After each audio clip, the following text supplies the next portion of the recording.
I might be live now.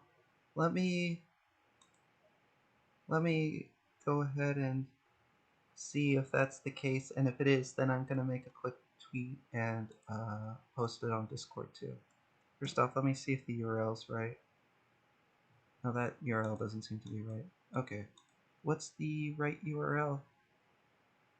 Um, Oh, you know what? I know an easy way to figure out what the right URL is. Also, I just realized I have headphones on. There's no reason for me to have headphones on. There's no sound. I could have like one headphone on maybe, just just to feel cool. But uh, beyond that, I don't need headphones. Hey, love ducks. Yeah, it's Pinto times two. Do I sound okay, by the way? And also, good morning. All right, so that's the URL. You're probably gonna hear double me per Pinto second. times two. There we go. Fix that. All right. So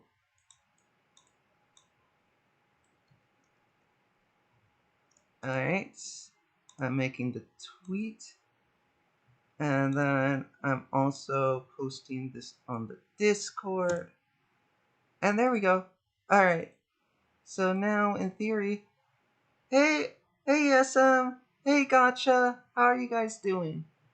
So this is like after I make a skit. Typically speaking, I do you guys like the new hoodie? By the way, Argama made this hoodie. She made a bunch of animal hoodies. This being one of them, of course.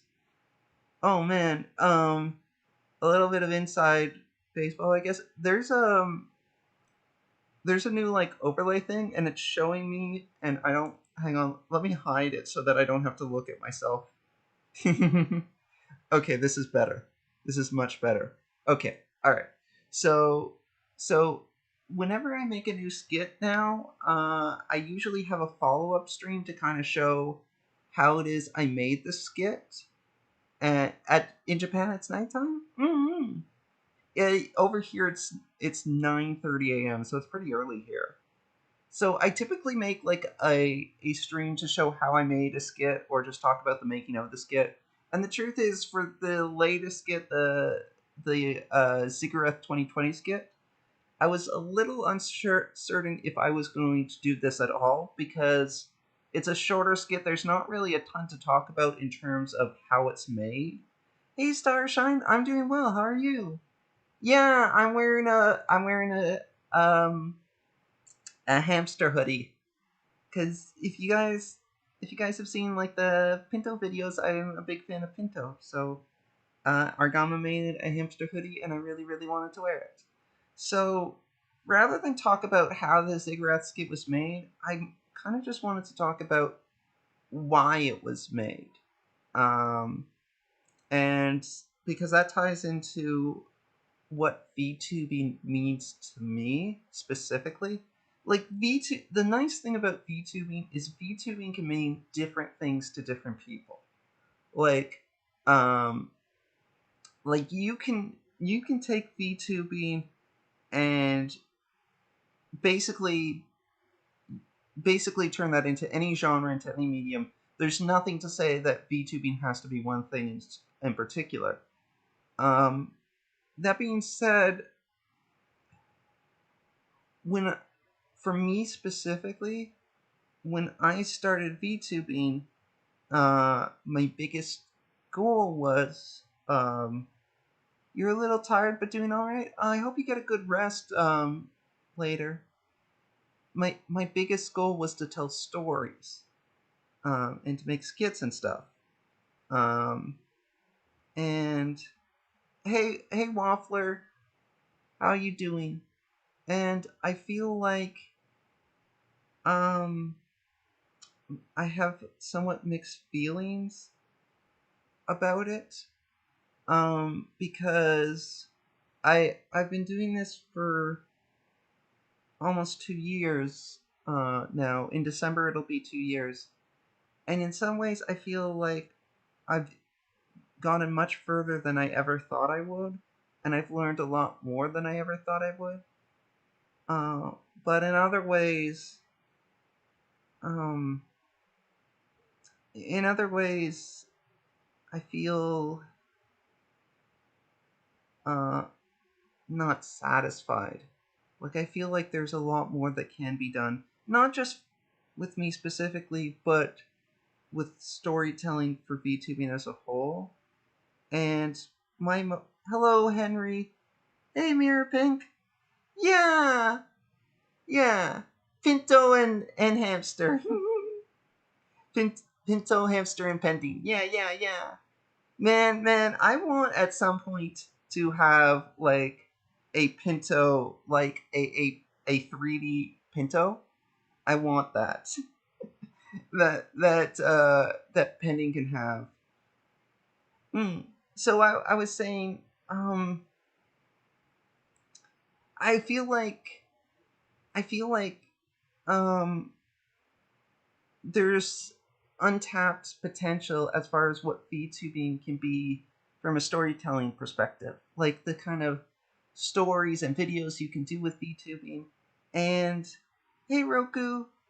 Yeah, exactly, like a shoulder pinto. That would be so nice. Oh, I got a ding, but I don't know what the ding's for because I'm not on Twitch.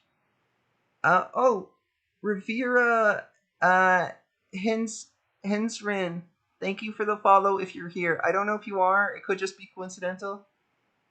Why now on YouTube again? Hey Chris, well I feel like this is more appropriate to YouTube because it talks about I'm talking about like what I want out of skits and stuff, and that's more of a YouTube thing than a Twitch thing. Um so yeah, I feel like there's a lot of untapped potential when it comes to skits and storytelling with VTubing, and that's not to take away from like what other people do. Like, um, there's no like a lot of people use VTubing for streaming games, and I use VTubing for streaming games too, and it's a lot of fun to stream, and it's a it's a very nice experience for both the streamer and also the viewers. So, I mean, there's a lot of good that comes from using VTubing for streaming, and I love that people do that, and I want to see people continue to do that. But I feel like there's other things that can be done as well that um, that I feel like people haven't done, and that's not to say that people that are streaming should do it. It's just that I feel like I feel like um, that there's maybe potential that not necessarily people that are currently streaming can do, but other people could someday do. Step into VTuber and potentially use it to tell stories to make skits. Not necessarily like the ones I'm doing, though they could, but like just in general. Uh, yeah, exactly, Starshine, to make people happy and inspired. And also, hello, Moon Lagoon. So, my goal with the cigarette skit and for submitting for SIGGRAPH in general was to kind of show VTubing as a storytelling device, as a medium for storytelling. Like potentially, like I wanted to show them like this is me. I'm not particularly knowledgeable. I'm not tech savvy. Um, I'm just one guy. I'm not operating with like a real budget or anything. Obviously, I've put some money into this because like I commissioned models and stuff. So it's not like it's zero budget, but like a this isn't like a significant budget thing. But even with those limitations, like I used this to tell stories and stuff, and I wanted to show that, and that's why the cigarette skit is a skit. It's not just me talking about what I do, talking about what pending is and what he represents and stuff. It's meant to serve as more of an introduction to pending storytelling. That's what I wanted to convey with it. Show I wanted to show VTubing in a storytelling light to maybe inspire others to do it as well. Because I guess that's something I really hope for. And I mean, I'm enjoying what I'm doing, but hello, Eric FPS. Hopefully that's the right way to say it. And hello, Kiru. I'm enjoying what I'm doing. I'm having a lot of fun with it. Thank you, Klaus, and hello, Klaus Lesterkuhn. I'm enjoying what I'm doing, and I'm having a lot of fun with it. But sometimes I also feel kind of down with it, because I feel like um, I feel limited in what I can do and what I can make. Oh, hello. I hope you're in. I hope it's good in Brazil right now. I hope the weather's nice. I hope you're having a good day. Mm-hmm. I'm glad. I'm glad, Eric FPS. I like VTubers a lot too, as is evident by the fact that I became one. Um, so I guess I just wanted to kind of highlight that, and maybe others will do it. Maybe uh someday a company will kind of pick up the mantle of it and find a way to kind of mesh like VTubing and uh storytelling together in a way that I haven't been able to yet, or at least to a scale that I haven't been able to yet. Because like I see, like for example, over the last thank you oh, I don't know how to pronounce your name. I want to say it's Naire Dark, Naire Dark. I don't know how to say your name. I'm sorry, but thank you very much, and thank you, Starshine. So, like maybe like that's the hope, that maybe someday others will kind of pick it up, and maybe someday I could do more. Like I spent the last over the last 24 hours, I've watched the entire first season of The Dragon Prince. Which, by the way, if you've I Eric, I think if you want to be one, you absolutely should. Just because it's not common in Brazil yet, you can still do it. Like when I was starting, I live in Canada. When I was starting, I wasn't aware of any other VTubers in Canada. There might have been. I just wasn't aware of them. Um, and there wasn't really a whole lot of English speaking VTubers to begin with, so it was a pretty small and niche group. But I mean, look at how much it's grown over the last 2 years. Like, there's every reason to believe that uh, that it can see similar growth in Brazil, and you could be one of the ones that helps grow it in Brazil.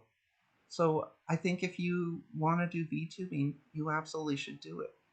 So I've been watching The Dragon Prince over the last 24 hours. I watched the first season of it over that time. I binge watched it.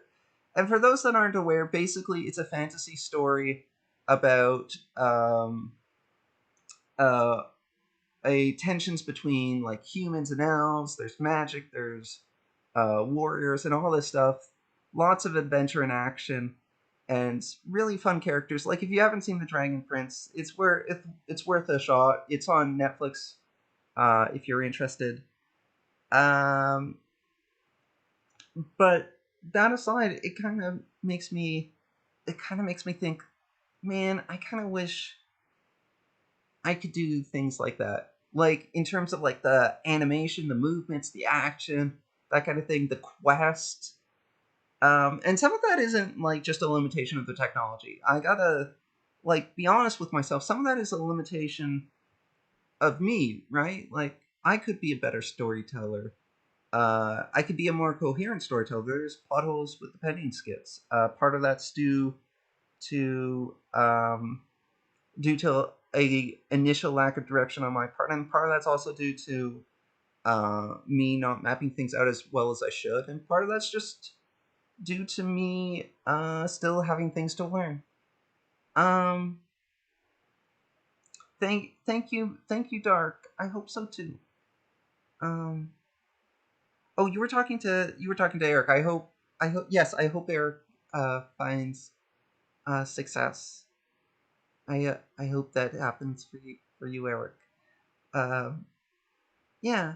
So I would like that, but part of it is that I need to get better, but part of it's also uh, limitations in what I can do, and I think maybe someday a company can do this, but with a more professional take to it.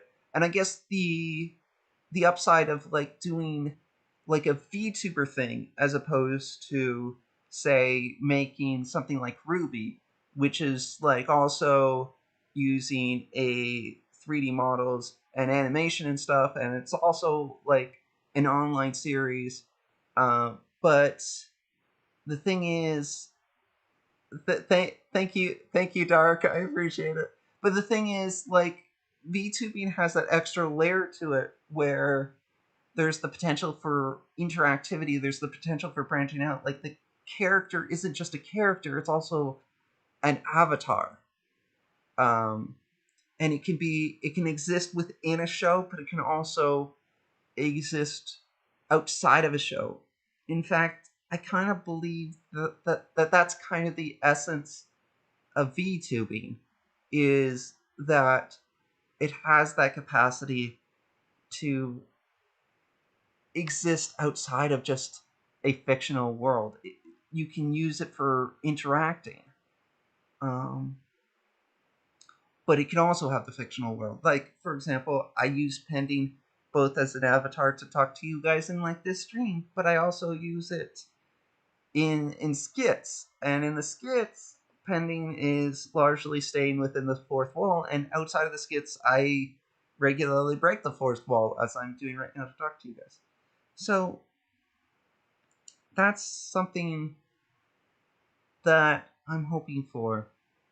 um but I also want that for myself too. Like, I don't just want some company to take up the mantle and to prove that it can be done and can be successful. Part of me really honestly wants that for myself.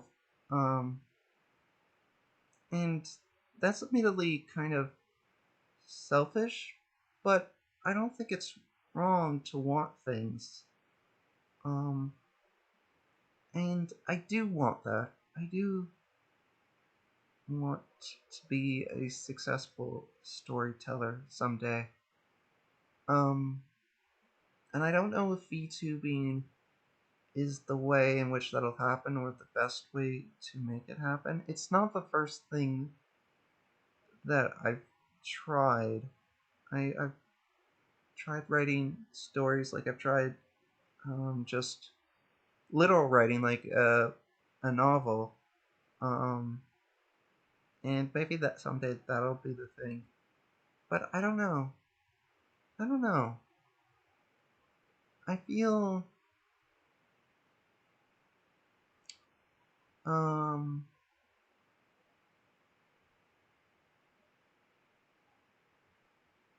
I feel like I haven't hmm like I haven't yet succeeded in what I've set out to do. And when I say that, I'm not talking about VTubing specifically. I'm talking about, I guess, what it is I want out of life. Um, and it's hard to know what you want out of life. Um, like, I spent a lot of my childhood not really very sure what it was I wanted to do, um, or what it is I could do. Also, V-Raid Studios is pretty user friendly. It certainly helps if you have some knowledge of some artistic like know-how to begin with, because You can draw on textures and stuff. But that being said, VRoid Studio is pretty user friendly. So it's one of those things where I would classify it as easy to use but hard to master. Like you can open it up and you can mess with the sliders and stuff, and you can draw a little bit, and you can get something uh, usable. But like if uh, if you really want to go all out, there's a lot of depth there. There's a lot you can potentially do with it. It's not just like a program with sliders and stuff. It's much, much more than that.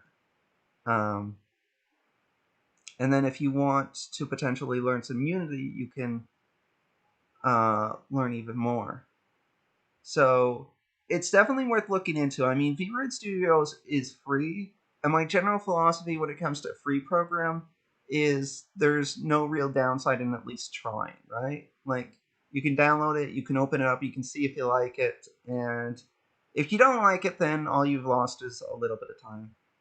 Hello, Kiro. I hope I spelled your name correctly. So yeah, um, I I wanna do more, and I have been doing a bit more lately. In terms of like, I've tried to increase the production values of the skits in terms of like different camera angles and stuff. Though the characters are still static, aside from like a very minimal amount of movement.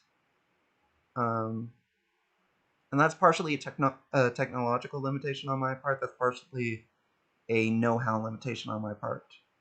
Um, it is hard to think outside the box. It really is. Thank you, Roku. I'm liking the camera angles thing. The next skit that comes out will probably be the most ambitious that I've done thus far in terms of the camera angle stuff. Um, so I'm looking forward to showing off that. Oh, Battle Court is easier. Oh yeah, that makes sense. Yeah, you're Battle Court on Twitch. That makes sense. Yeah,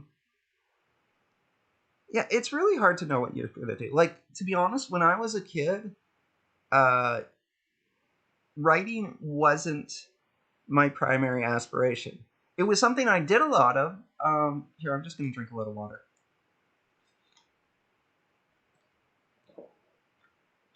When I was a kid, writing was something I did a lot of. I've been writing since before I really learned how to spell, if I'm being honest.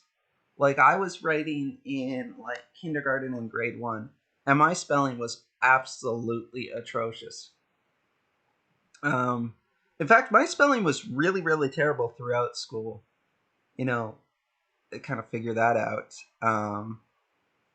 My spelling got better over time, and it mostly just got better over time because of repetition. Like, you learn by making mistakes, and eventually you stop making the same mistakes over and over again.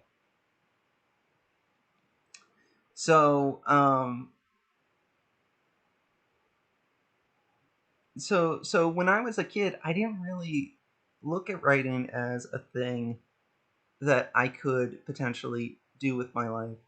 Um, my aspirations were, when I was really young, it was going into space. I wanted to be an astronaut because I loved sci-fi, and I didn't have like the I didn't have the ambitions of like I didn't think I could like do the thing where you like go through all the tests to make sure you're capable of going to space.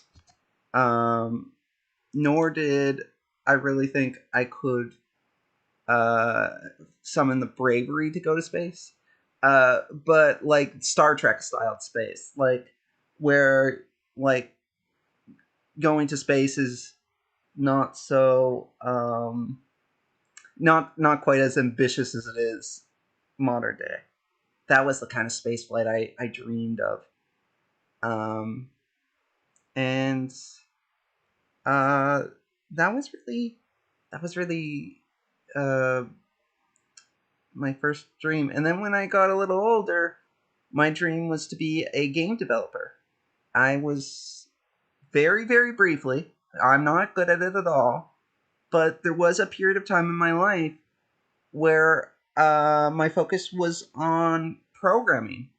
That was like early high school, and I got as far as to learn a programming language called Turing, which is a teaching language. It's not actually used to make real programs. It's just used for teaching.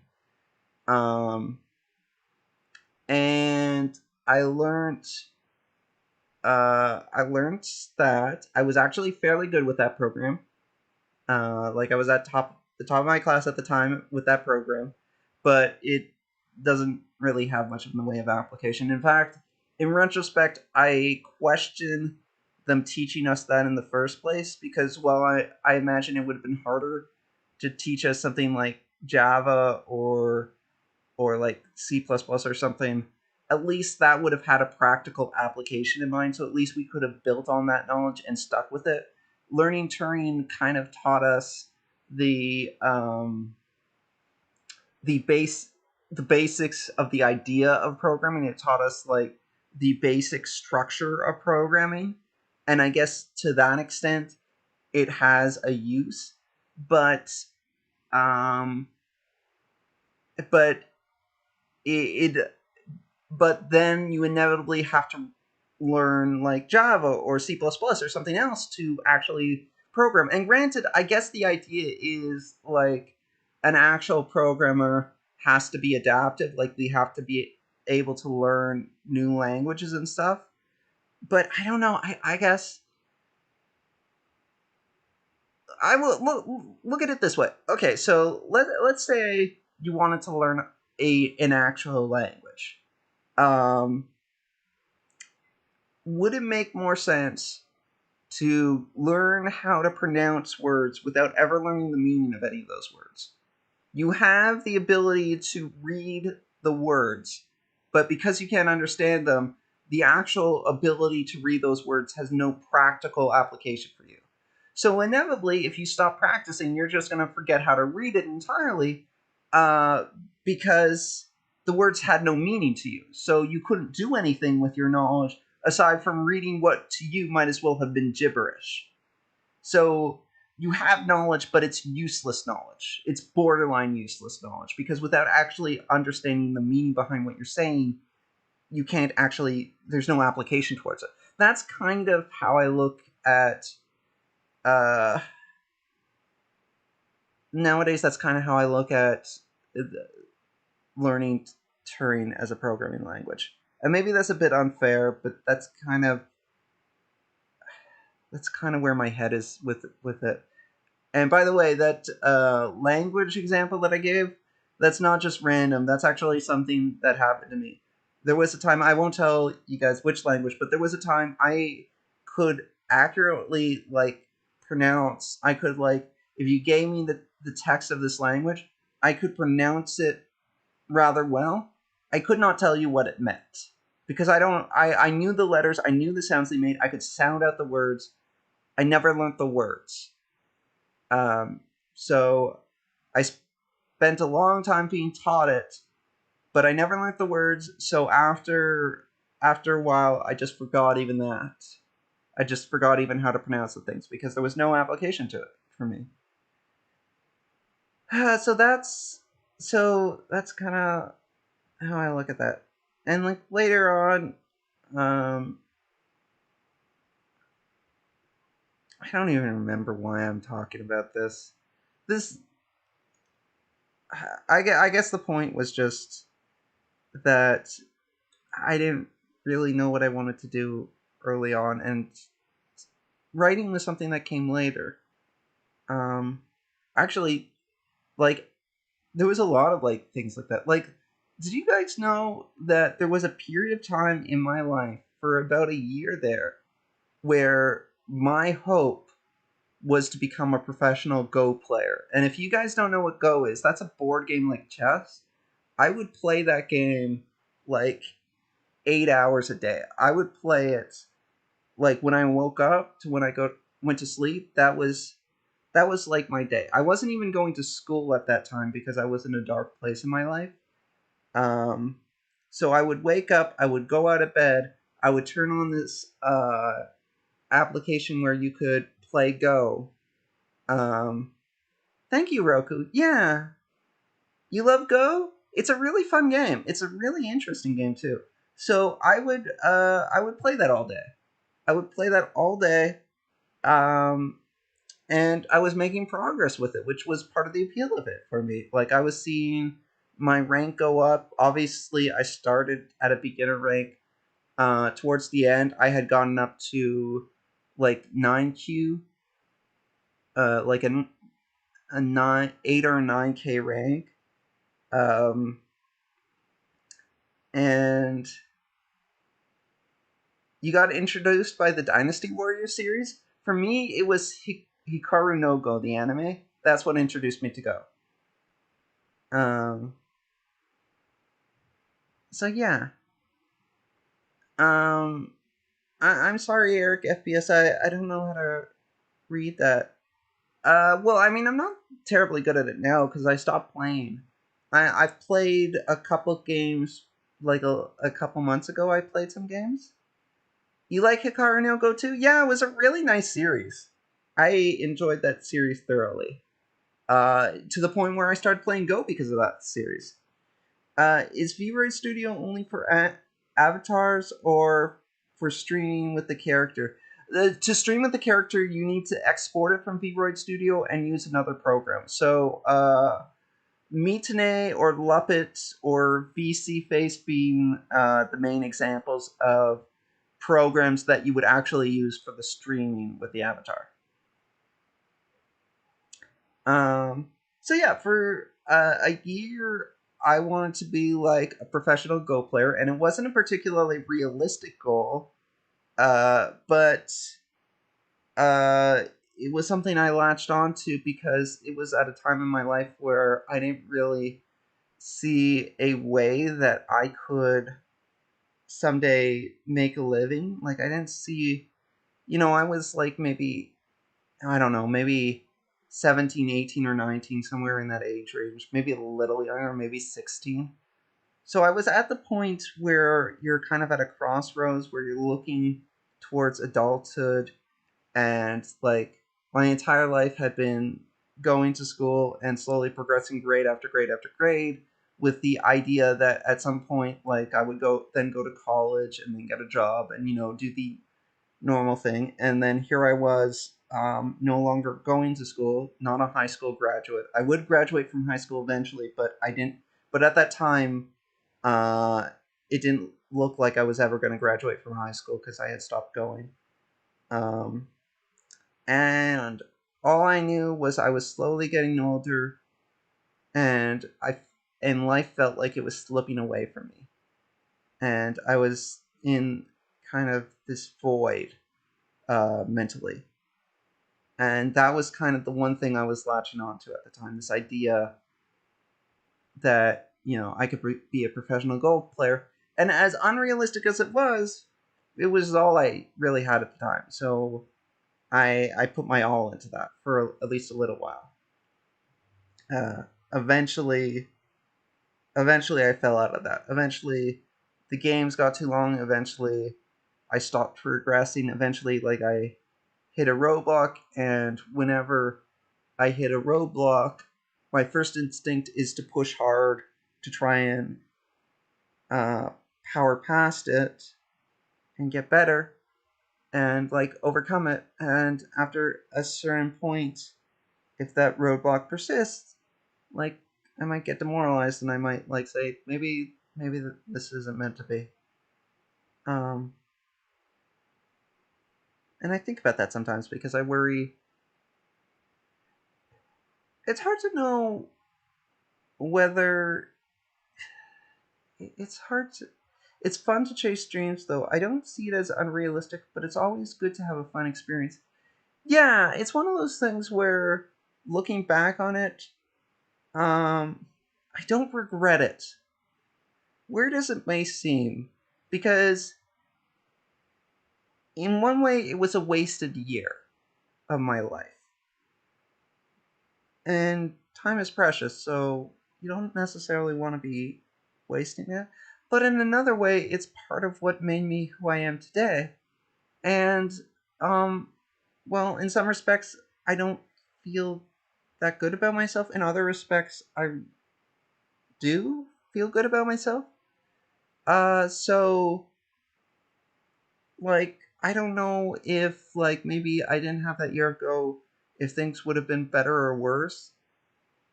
Honestly, I think probably it would be more realistic to say that it would have been worse, because that was kind of the that was kind of the one light when everything else was dark. So, like, I don't imagine removing Go from the equation would have been a positive for me.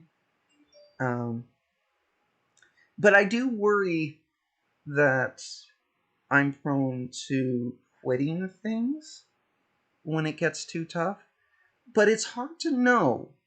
It's hard to know when is the right time to move on, and when is the right time to push forward.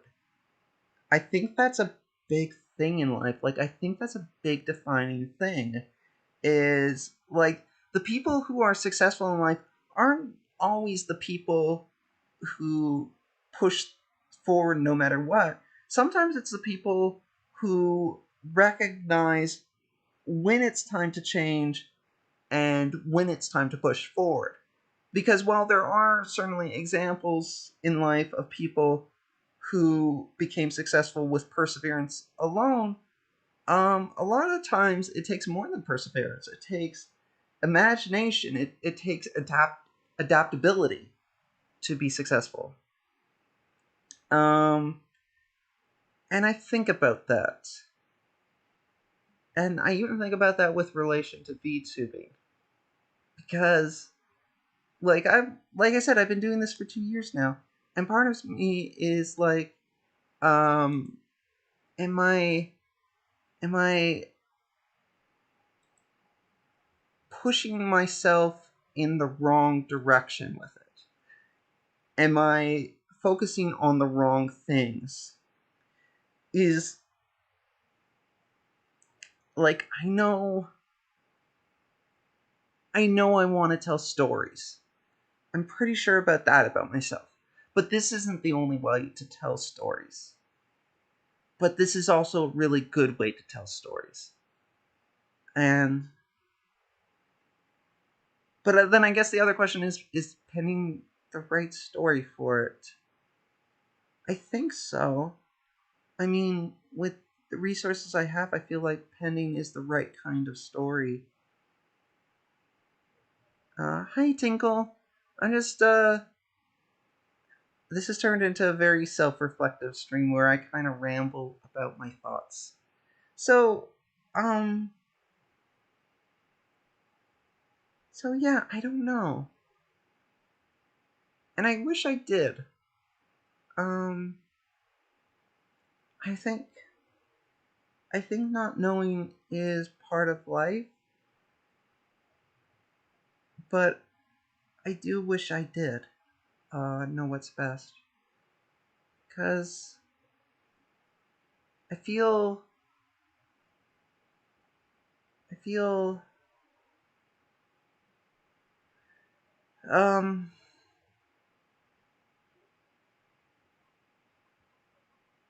I feel like maybe at my age I should know more than I do. Um, like, I'm 34 now. I know that might seem weird because, like, pending the character's 10, and I don't sound 34, and I don't act 34 either, but I am. I am. I'm almost middle aged. I might be technically middle-aged already. And pretty soon I'm gonna have my birthday and I'll be 35. Um, Thank you for the hug, Jin. And I guess I think about things and I wonder, everyone does have their own rates of growth and challenges. That's true. But,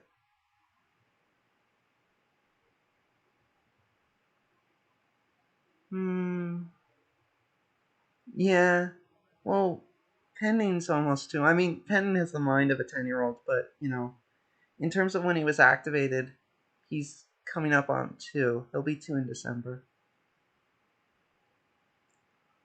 I mean, it's not like this is all I'm doing. Like, this is a big chunk of what I'm doing because editing these skits takes a long time, and I mean, it's not just that they take a long time. It's that I'm passionate about it, and like, I want to spend a lot of time on them. Like, when I'm not spending time on them, like I'm often thinking about spending time on them.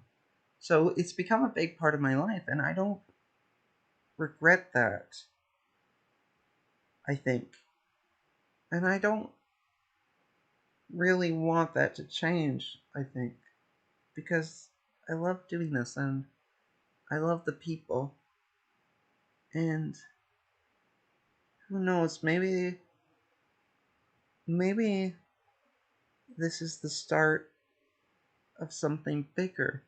Like maybe Penny can become bigger, or maybe through this I can make bigger things. Like through this I've learned a lot about editing. For example, I've learned how to work Adobe because of this. Um, and while I'm not nearly as good at Photoshop or photo editing in general, I've learned some photo editing through this. And I've learned about voice acting through this. Like, I didn't really think that voice acting was something I would ever uh, be capable of, but I've learned some voice acting through this.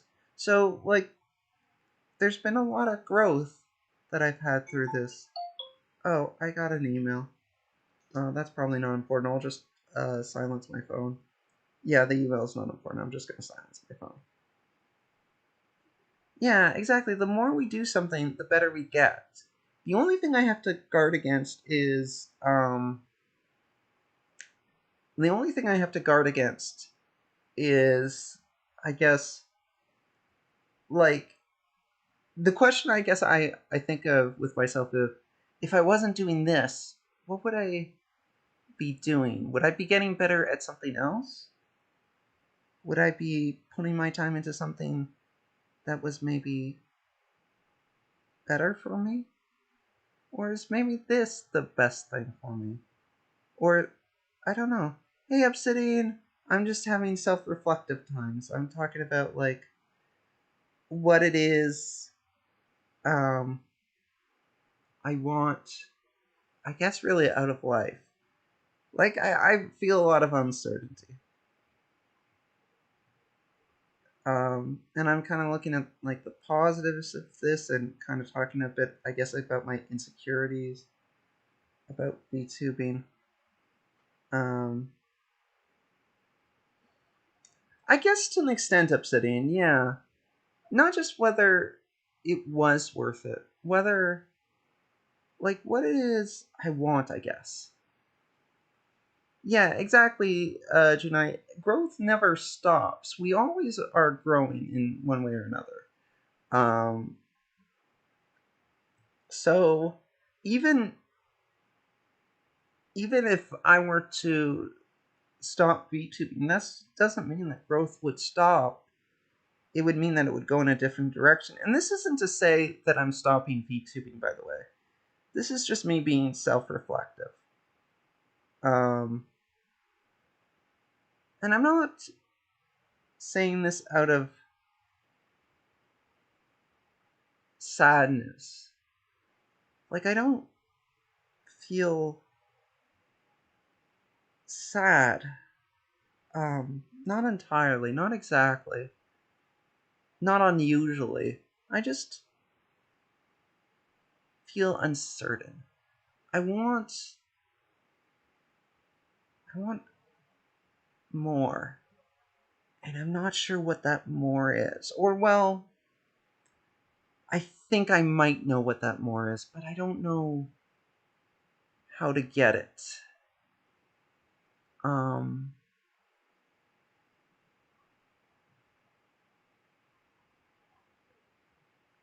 I mean, VTubing, I want to tell stories.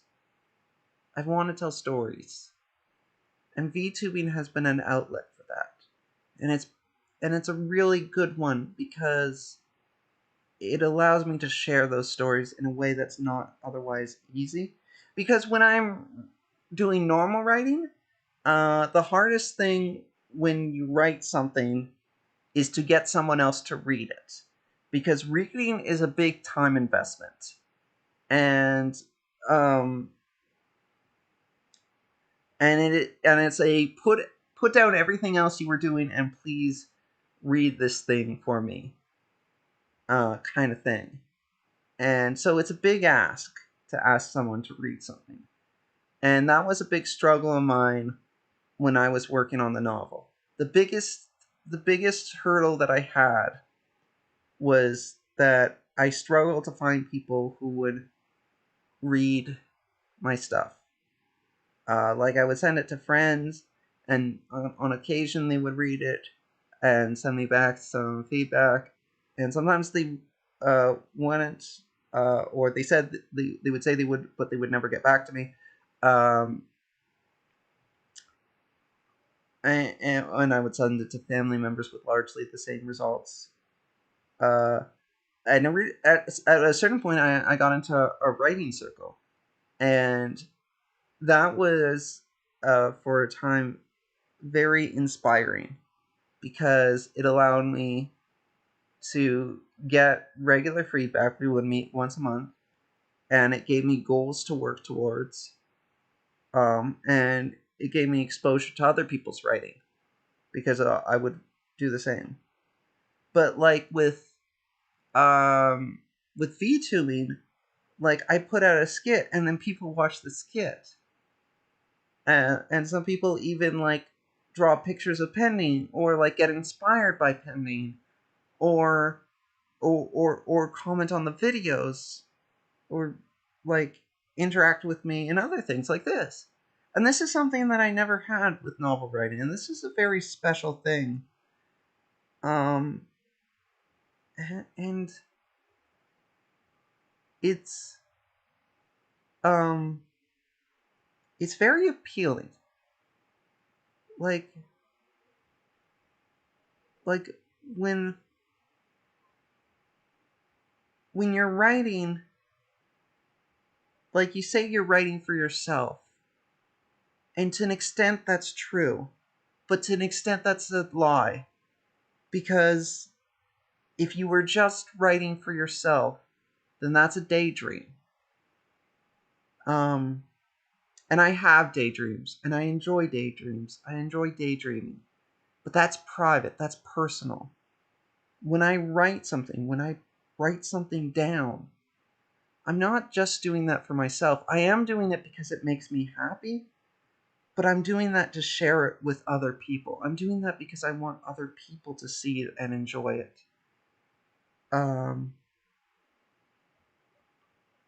and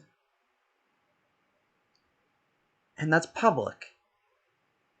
Like, writing is something you do for yourself, but you do it because you want to share. You want to build a world that other people will join you in, I guess. Um, and VTubing allows me to do that. And that's for me the appeal and the magic of VTubing. Um, And that's something that I couldn't do with anything else.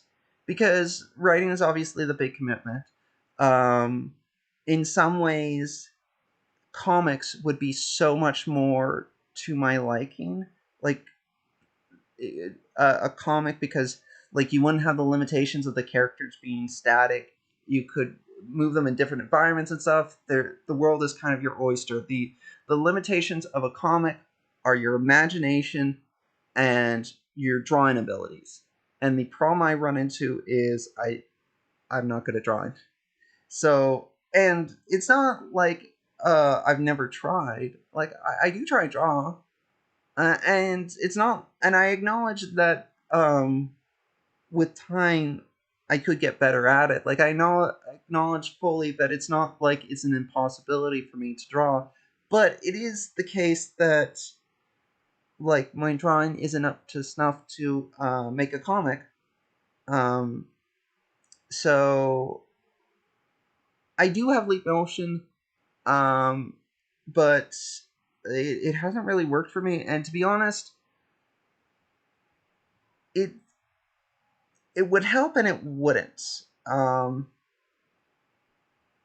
because the ability to move your hands can make the character more expressive, but it can't. Um, it can't, for example, lead to action scenes. It can't allow you to climb a cliff. It can't allow you to swim. It can't allow you to go on a journey. Um,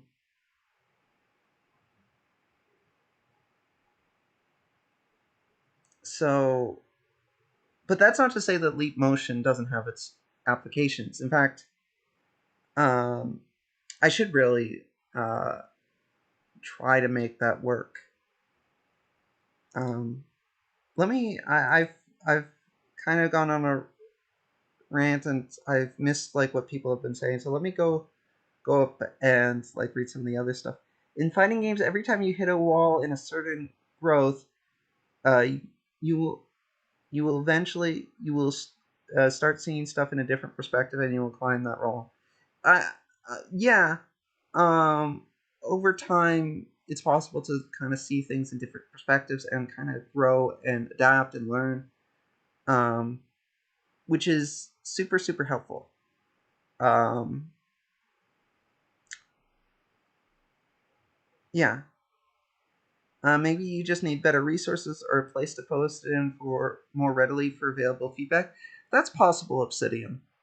That I need better resources or a better place to share my writing and stuff. Um, I didn't even know you were streaming, but I was looking through my recommended and saw it. Hello, Kit Kat. I hope you're doing well. I know this is kind of. Hopefully, this isn't too much of a downer stream. I fear that it kind of is, and I am sorry about that. Um, I think one thing I want to say though is, while this stream is kind of um is may come off as in a way kind of defeatist, I want you guys to know that I haven't given up. Like this is kind of me reflecting on how things are right now and all that. But that doesn't mean that I've given up and I'm not trying or I'm throwing in the towel. This is me being self-reflective, but being self-reflective, stepping back and kind of taking stock of where you are and what your insecurities are and what you hope for the future. That's not to say that that's not the same as giving up. Um, because I'm gonna keep trying. And like for example, today I'm going to be working on the next pending skit, and this next pending skit is going to be a step forward in some ways because there are things that I'm going to be attempting with this pending skit that I haven't attempted before, and that's exciting. And I think that this is going to be a really good pending skit. So I want you guys to know that I'm not uh, giving up, even if I have concerns. But I'm also kind of searching for answers, and And I think part of the thing is when you're searching for answers, keep pushing forward until you have that answer. There's there's this there's this line that I remember. Um, there's this scene where there's these two characters talking, and one of them says, "I'm not sure I can keep going on like this," and the other character says, "I'm not sure either. But until we are sure, what do you say we keep coming into work and doing our jobs?" Or they said something along those lines, and that's kind of my basic philosophy. Like, I'm not sure what the right answer is. I'm not sure what the right direction for me is. I'm not sure if this is best or if I should be trying something else or if I should be sticking with this. Like, but until I feel like I know what's right, I'm gonna keep pushing forward with what I am doing. And I don't know when I will know what's right. I may never know what's right, or I may know what's right tomorrow. Um, Part of me, I guess, is searching for an epiphany, but sometimes those don't happen. Sometimes it's just like a gradual development. I don't I don't know that I've ever had a genuine big epiphany before. I've had like little ones when it's come with regards to my writing. Like I've had, oh, this is a really good idea. Like this is something that really inspires me in this moment. And I do that thing. And sometimes it works out, sometimes upon retrospect it doesn't. But, you know, at least at the time I'm so excited about those things. Like those are the things that keep me up at night in a good way. Although also in a bad way, because falling asleep is a real problem. And like I wish less of my ideas would come late at night. Oh, oh, in the middle of my face it just recommended that you visit my YouTube channel, which you're already on. Thank you for being here. Let me go ahead and maybe just hide that chat box, because that chat box only works for Twitch, which this is not. Uh, it is limited, but it does work nice. You are correct. There is certainly application for leap motion, and I should make better use of the things that I already have. Uh, that would be a good step forward to make use of the things that I already have. You are one of the VTubers who made me translate English speaking VTubers into Japanese. That's really nice of you. It's really nice of you that you translate them into Japanese, and it's really nice of you to say, because like it means a great deal to me when people are inspired by what I do to do something of their own. Um, Hey Rimu, yeah, it's Pinto, and on the shirt is Little Pinto, although it's technically not, because Argama made this, and I don't think Argama was specifically setting out to make Pinto, but it looks a lot like Pinto, so I am appropriating it. It is this specific hoodie is a Pinto hoodie as far as I'm concerned. I personally enjoy Life Talk streams because I learn a lot. I'm glad. Like, I feel like I learn a lot through these streams, and even if I don't necessarily learn anything, it's kind of nice to kind of express these things. And I guess like um it's therapeutic in a way, and it's nice to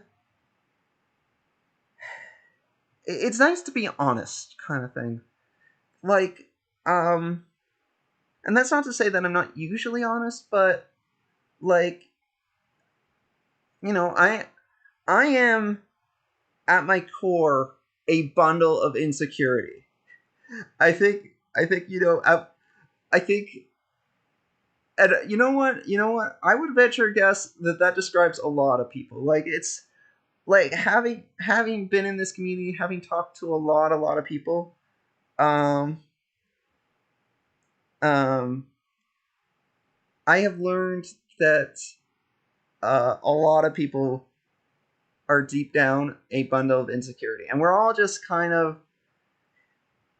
in our own ways, kind of broken, trying to do our best. And there's something really beautiful about that, I think. Good morning, Liaria, Lunara. I'm sorry, I'm so bad at saying names.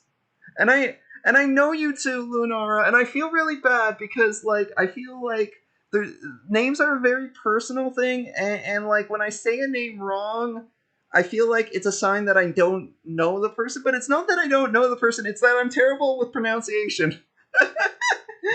And hello, Klaus. Oh, Lester, I think I already said hello to you, Klaus, but in case I didn't, Luna is fine. Okay, I'll go with Luna. In case I didn't say hello to you, Klaus, hello. And I think I said hello to you too, Rimu, but I feel like I forgot because I just acknowledged your Pinto comment and I didn't say hello to you. So hello, Rimu, as well. Um, Hello, everyone. You're with pronunciation too. Yeah, it's not just me. So it kind of reminds me. Okay, so I would venture a guess that quite a bit of you knows someone called Nanners, Nanners. She is like a YouTuber slash now VTuber slash singer, um, slash really skilled person in general. And I was watching a stream of hers once, way back when, and I don't remember the specifics of what she said, but this was before I had been streaming and stuff. This was like before I had really streamed, and this was probably before I had even started VTubing. And I was just watching one of her streams, and she mentioned that she had like a telemarketer or something call her, and she was so scared and all this stuff, and she was so nervous talking to the telemarketer and stuff. And I found that really weird because while she was doing this, while she was telling her story about how scared she was with this telemarketer, she was talking to over 1,000 people on the stream. So it felt weird to me that that would intimidate her. But um, but I think that makes a bit more sense to me now that I have streamed myself. Uh, because it's different talking to like a telemarketer, talking to an individual person is a lot different than talking to like a group of people over a stream. It's a very different experience. Um, just as like talking to a room full of people when you're standing on stage would be very different from talking to an individual person. And and I bring that up because one thing I've learned through uh, VTubing is like I've always viewed kind of content creators as being, for lack of a better way of putting it, special. Um, and like doing it myself, but also having the opportunity to talk to. It has to do with internalized power dynamics. I think that's very true, Luna. I think that's definitely a big part of it. Like different things you build up in your head as being different. Like I was also just a day or two ago listening to this person who was doing a podcast, and this wasn't just I shouldn't use the word just, but this wasn't someone who exclusively does podcasts. This was also an actor. This was an actor whose stuff I have seen before. He's on TV. He's a big time actor. He's been in movies. And he was talking about how nervous he got before before a session of Celebrity Jeopardy, and how scared he was, and how he took I think it's called Adol. I think it's called Adol. How he took Adol to calm him down beforehand, and how that ended up being a bad thing because he ended up losing the game because he couldn't focus anymore because he took this what I presume to be some kind of anxiety medication, and it's and on the surface it feels strange to me. Like, my mom was listening to me with it, listening to the same thing as I was, and she made a comment about how weird it is that he would be scared of Celebrity Jeopardy when he is a TV star. And I can kind of get it, because even though I'm not a TV star or a star of any kind, I can get how, like, one thing that you would think would be very scary to you would become normal, but that's not to say that other things stop being scary for you. Like, I don't know specifically what it was about Celebrity Jeopardy that was scary to him. It could have been that it was live. Well, not live, but live to tape.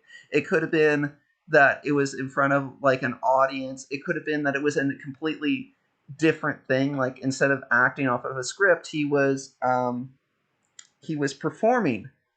He was, like, doing a competition. So it could have been any number of things that got to him and made him nervous. But what I've learned is that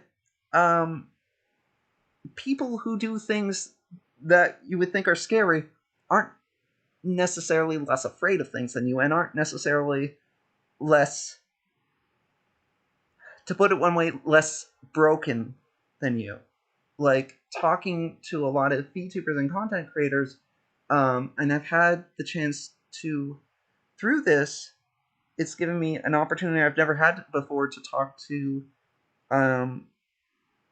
VTubers both big and small. And what I've really learned through that is that it's not that they don't have the insecurities that other people have. And it's not even that they've completely overcome that.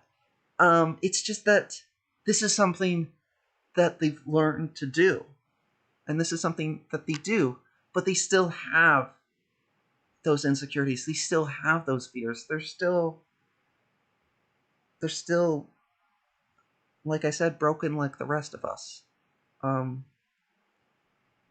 in a way, to me, that's very special that they are like that, because it makes me feel a little, in a weird way, it makes me feel a little better about myself. And I don't know what that says about me. Maybe that's like a misery loves company kind of a sentimentality, but it does. It makes me feel more normal.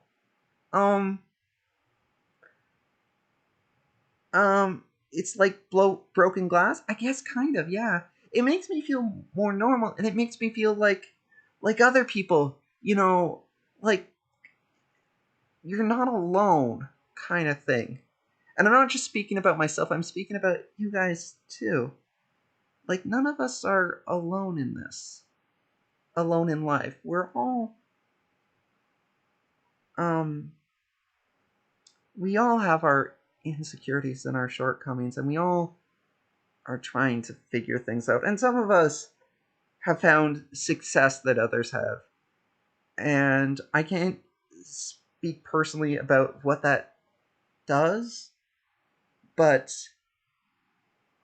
from what I've seen, it feels like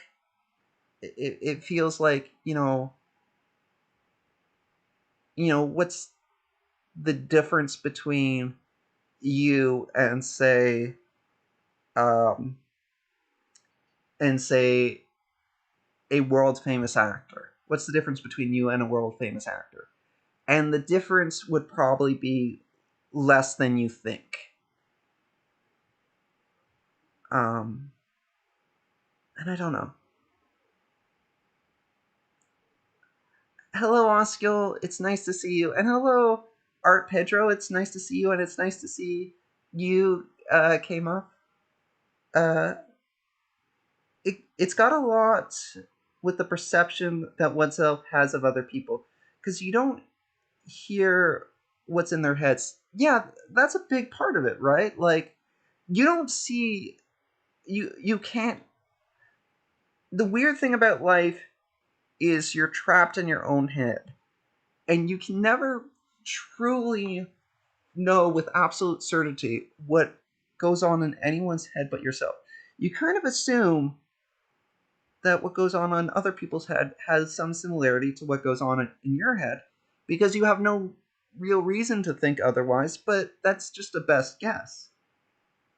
Um, and like, if you want to get really philosophical, um, even if other people tell you what's going on in your head, you can't. Even then, you can't really know, because first off, like, you can't be 100% sure of their sincerity, and secondly, if you want to get really philosophical, you can't be 100% sure that you're interpreting things uh, accurately.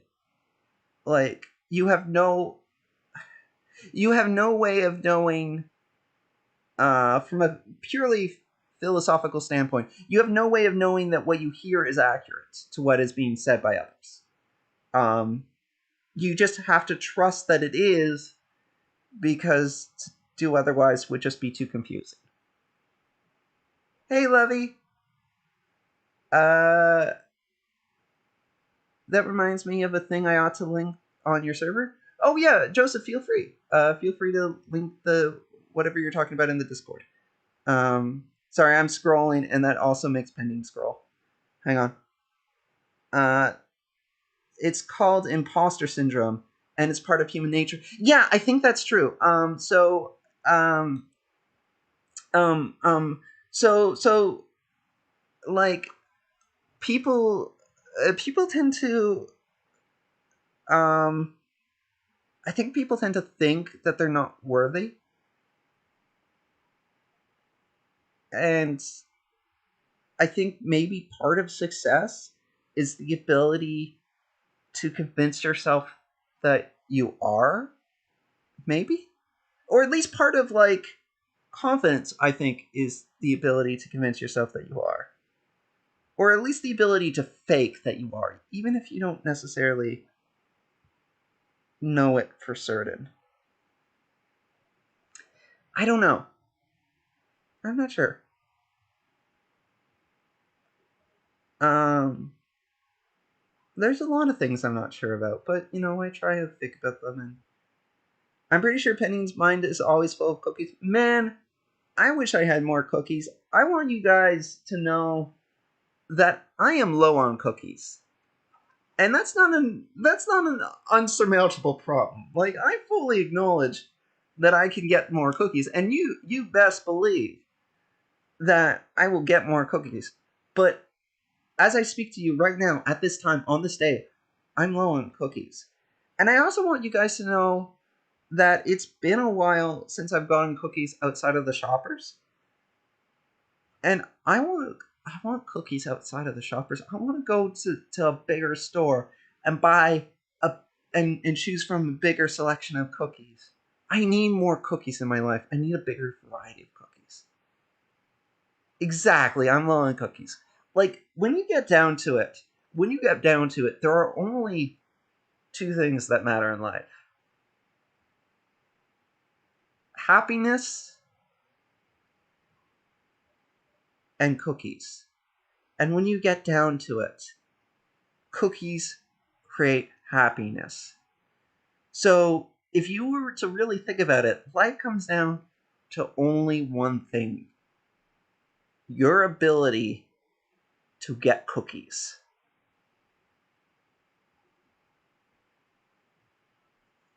You know what, Roku? You know what, Roku? I know you can't have cookies, but cookies can be symbolic. You can't have you might not be able to technically eat cookies, but what you got to do is you got to look within and determine what is your cookies. What is Roku? What are cookies to Roku? And you got to find that thing, and you gotta get as much of it as you can in your metaphorical mouth. Just as I get as many cookies as I can in my literal mouth.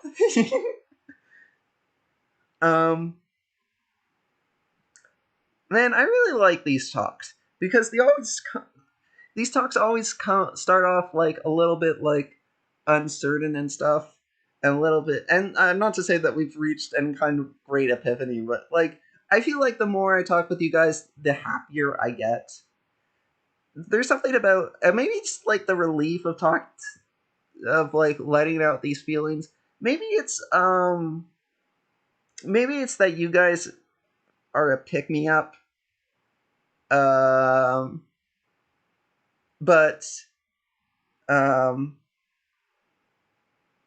but yeah, I always end up feeling better after doing these streams. I should do these streams more often, but I feel kind of bad. Like I don't know if these kind of philosophical streams are like I don't know how other people feel about them. Like I obviously get a lot out of these philosophical streams. I hope you guys get something out of them too. It's just good to let out your thoughts. Yeah, exactly. More cookies in terms of quality and quantity. So first off, I need more cookies in terms of quantity because I'm low on cookies. But I also want a higher quality of cookies, I think. Maybe I can go to a store to get cookies today. The thing about me is I can't drive. Hello, Fezbear. Hello, Fezbear. Fazbear. I hope I'm saying your name right. Um, it's nice to chat with me. Thank you. It's nice to chat with you guys too. So I can't drive. Um, but I would like to go somewhere. So when I go out to get cookies, I'm going out to get cookies at the shoppers nearby because that's what's like conveniently within walking distance. But I don't know. I should venture further. I could use public transit, but I've been kind of like someone asked earlier how the lockdown is going here. Um and I kind of forgot to answer that because we were talking about other things. But so I live in Canada, or more specifically Toronto, or I guess more specifically outside of Toronto. But it's easier to say Toronto because that's the biggest city that's close by. Um, and so over here in Ontario, uh, cases have been going down steadily for the last little while, and uh, they've been like making things more and more lax. So more and more things are open now. Bigger and bigger gatherings are open now, and the cases are continuing to fall, at least for now. So that's emboldened them to slowly normalize things more and more. Things aren't normal, but they're more normal than they were, say like 2 to 3 months ago. But I'm a bit of a paranoid person, so I've still been largely self isolating. Uh, yeah, Toronto is a really nice place. I'm happy to live here. Um, I'm happy to live in Canada. I like it here. I could maybe stand for warmer weather, but all things being equal, I do like living here. Honestly, Penny, I've been But let me just finish that point, that thought. With regards to because I've been like self isolating. Like in theory, I could take an Uber and I could go to somewhere that has access to better cookies. But like, I'm a little nervous about using public transportation or getting an Uber or whatnot. So that's Liberty by Cookies. I should use one of those places that deliver groceries, like Grocery Gateway or something, to get like better cookies. I should look into that after this stream, see if that's a viable option for me. Because I think there's a minimum order you need to do. So that's the problem with using those resources to get cookies. But let me look into that after the stream. Uh, uh, let me read what Luna said. Honestly, Pending, I've been through a super rough spot right now. And I won't lie, having a stream where you talk about the things that I've also been feeling puts me back on the ground. I'm glad. I'm glad. Like, hopefully, this kind of stream, like, obviously, I'm talking about my own feelings and my own insecurities, but I think a lot of people can find a lot of overlap with the kind of thoughts I've been having. Um, and that kind of goes back to the whole thing we were talking about earlier about how, like, uh, content creators aren't, like, different from other people. They have the same insecurities as you might have, and I think there's something helpful potentially about hearing someone else, like, talk about, like, what's on their mind, and, like, their their feelings, both good and bad, and, like, because then you know you're not alone, right? Like, we're kind of in this together. We're kind of all figuring out. We're kind of all finding our way through things, even if we're taking different paths. We're all figuring out ourselves, and we're figuring out what we want to do, and we're figuring out how to make it in life. And that's not a thing that changes. Is if I've learned anything in my 34, coming up on 35 years so far, it's that life is always about figuring things out, and it's never about being sure of what you're doing. It's about um, trying your best and making mistakes, and learning what you can, and moving forward as best you can. But also, like, uh, getting through the difficult times, because, like, there's a lot of rough patches in life, and a lot of times that feel hopeless. Um, but speaking from my own personal experience, there's also light at the end of the tunnel. There's also light at the end of the tunnel. Like, I've been through some really rough patches, and I've come out the other end of them. And it's not like everything was magically better after that, and it's not like there was a single solution to that. But, like, things can get better. Things get worse sometimes too, but things absolutely can get better, and you can find out things. You can, like, improve. You can grow. And opportunities that you didn't anticipate can come up. Like, I never this becoming a VTuber, like, for example, this wasn't something that was predestined for me, or for anyone, really. Like, I found out about VTubing because Kiz and I showed up. A compilation video of Kiz and I showed up in my YouTube recommendation one day, and I clicked on that, and I thought it was funny, and I thought nothing else of it. And then, because I had watched that, Kiz and I's videos started popping up in my recommended feed. And at first I kind of ignored it, because at first I was like, I don't really think that this is for me. But then I actually started watching it, and then I got into it. And then suddenly I was a big fan of Kiz and I. And then, um, Tsuki Luna, I think is her name. The one, the I don't know, because I don't follow her anymore, but she was, like, at one point the second biggest Japanese VTuber. I found out about her, and I really liked her videos, and that, like, kind of informed me through that Kiz and I isn't V VTubing isn't a thing that Kiz and I is. It's this genre of, and and then and then I started wondering, like, is there maybe English VTubers? and I looked into it, and I found Rhythm. I found Otamachi Rhythm, who, as it happened, had recently put out a video uh, teaching like some basics of learning Japanese, and I was trying to learn Japanese at that time, and I was like, I really want to watch this.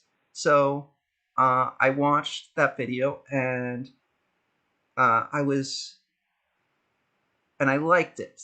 And it so happened that on the day I had watched it, that night, um, the next morning, there was a stream scheduled for that next morning. And I thought, that's cool. I kind of want to watch that, but I don't think I'll be able to wake up in time. And I went to sleep. I didn't set an alarm. And then I woke up, and I happened through either like I had mentally told myself I wanted to wake up for this, or through sheer coincidence, I woke up just as it was getting started.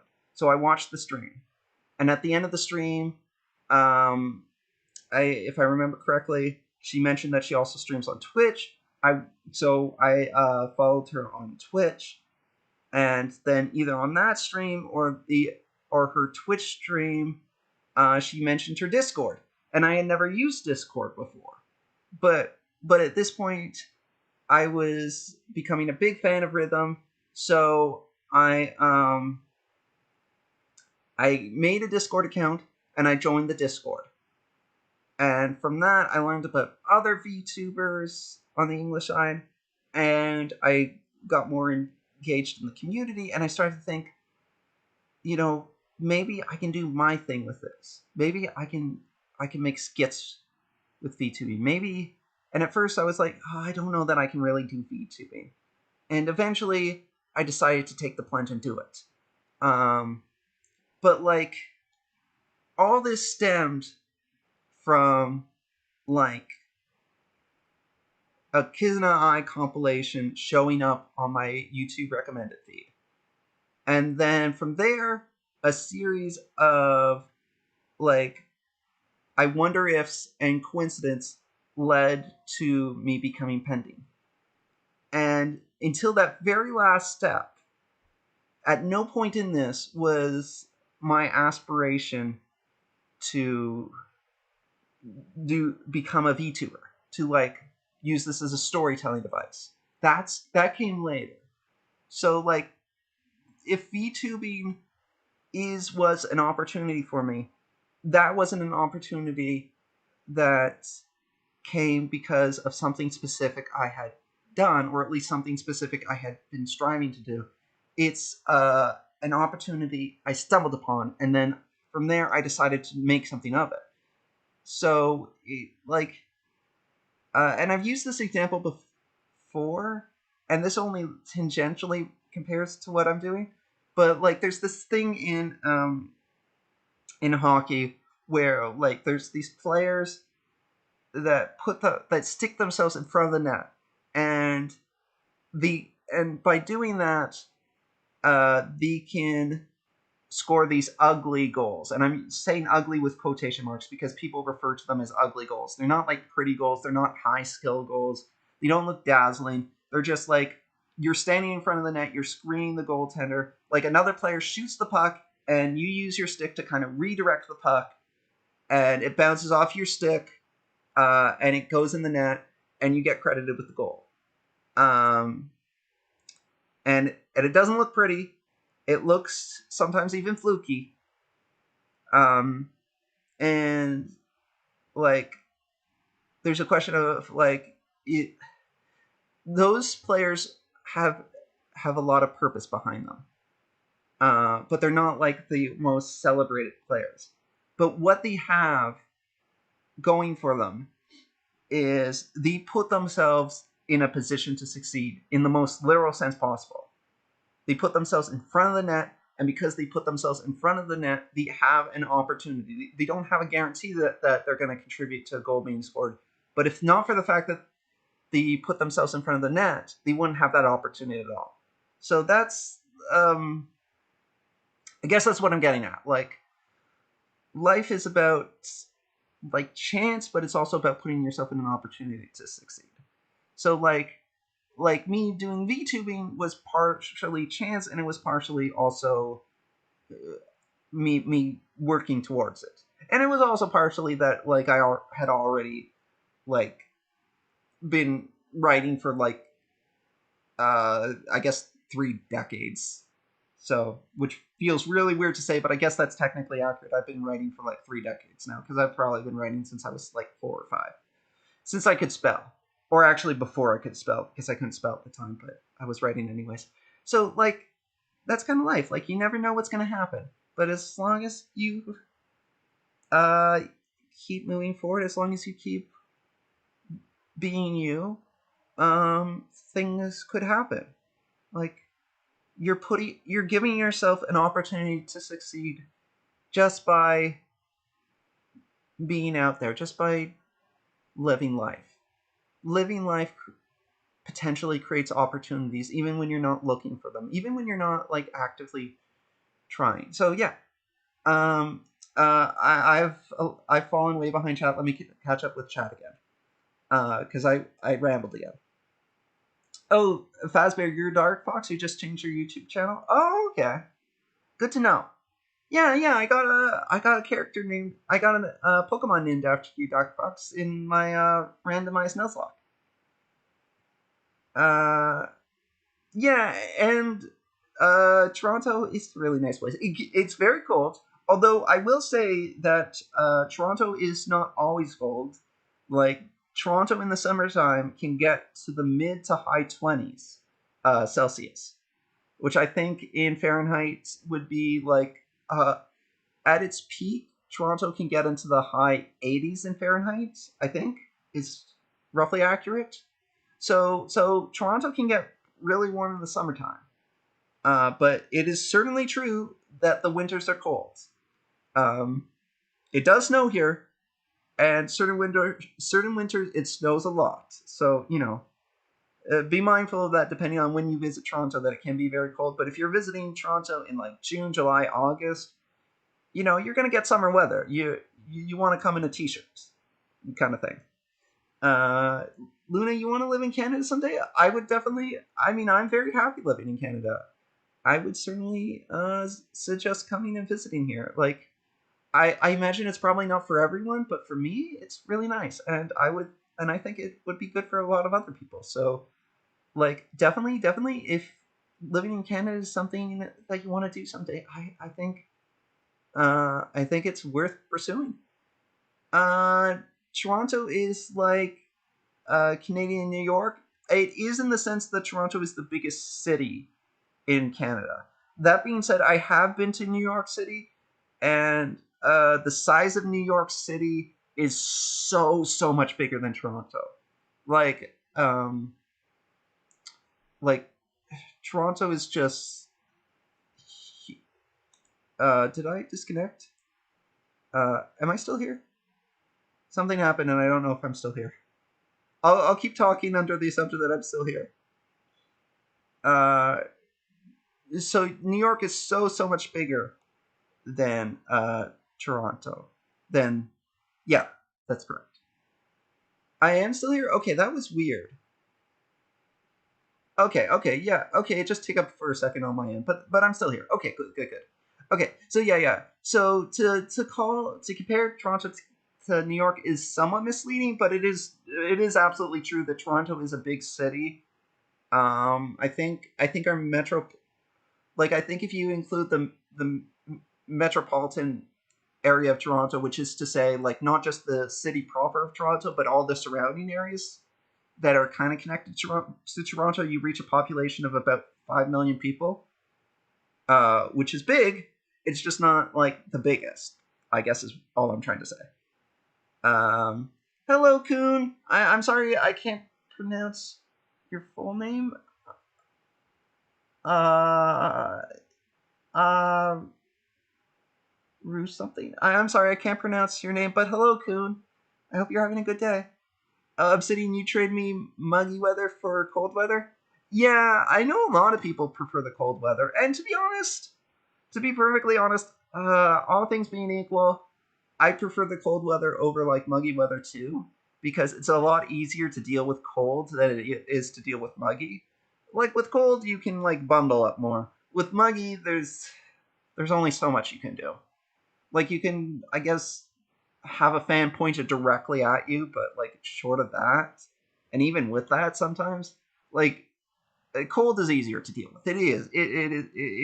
In my experience at least, and from what I've heard from a lot of other people, would agree with this. Cold is easier to deal with. That being said, if I had my choice, I would just like springtime weather all the time. Like if every day could be like 20 degrees Celsius with like a little bit of a cool breeze, I would be a very happy pending. But like that's just speaking in ideals. I know like no matter where you live, weather-wise, you got to kind of take the good and with the bad. Like I've yet to kind of find the idealized place weather-wise. Although that being said, if you know of a place with idealized weather, please let me know because I would be very interested. Um, uh, a few other people agreed that it about the cold weather over the hot weather thing. Coon, thank you. I'm sorry I'm responding so late, but thank you. I'm glad you think the character's cute. I hope you think Pinto in the background is cute too. I love Pinto very much. For people that don't know, the hamster in the background is my hamster Pinto. She is adorable and super hyperactive, and I love her very much. She's currently asleep because Pinto has two modes. They're run and sleep. Oh, well, three modes, I guess. Run, sleep, and pause to eat. Although sometimes she like eats while half asleep, so um, I guess technically sleep mode and eat mode can be the same mode sometimes. One adorable thing that Pinto does, because first off, Pinto hamsters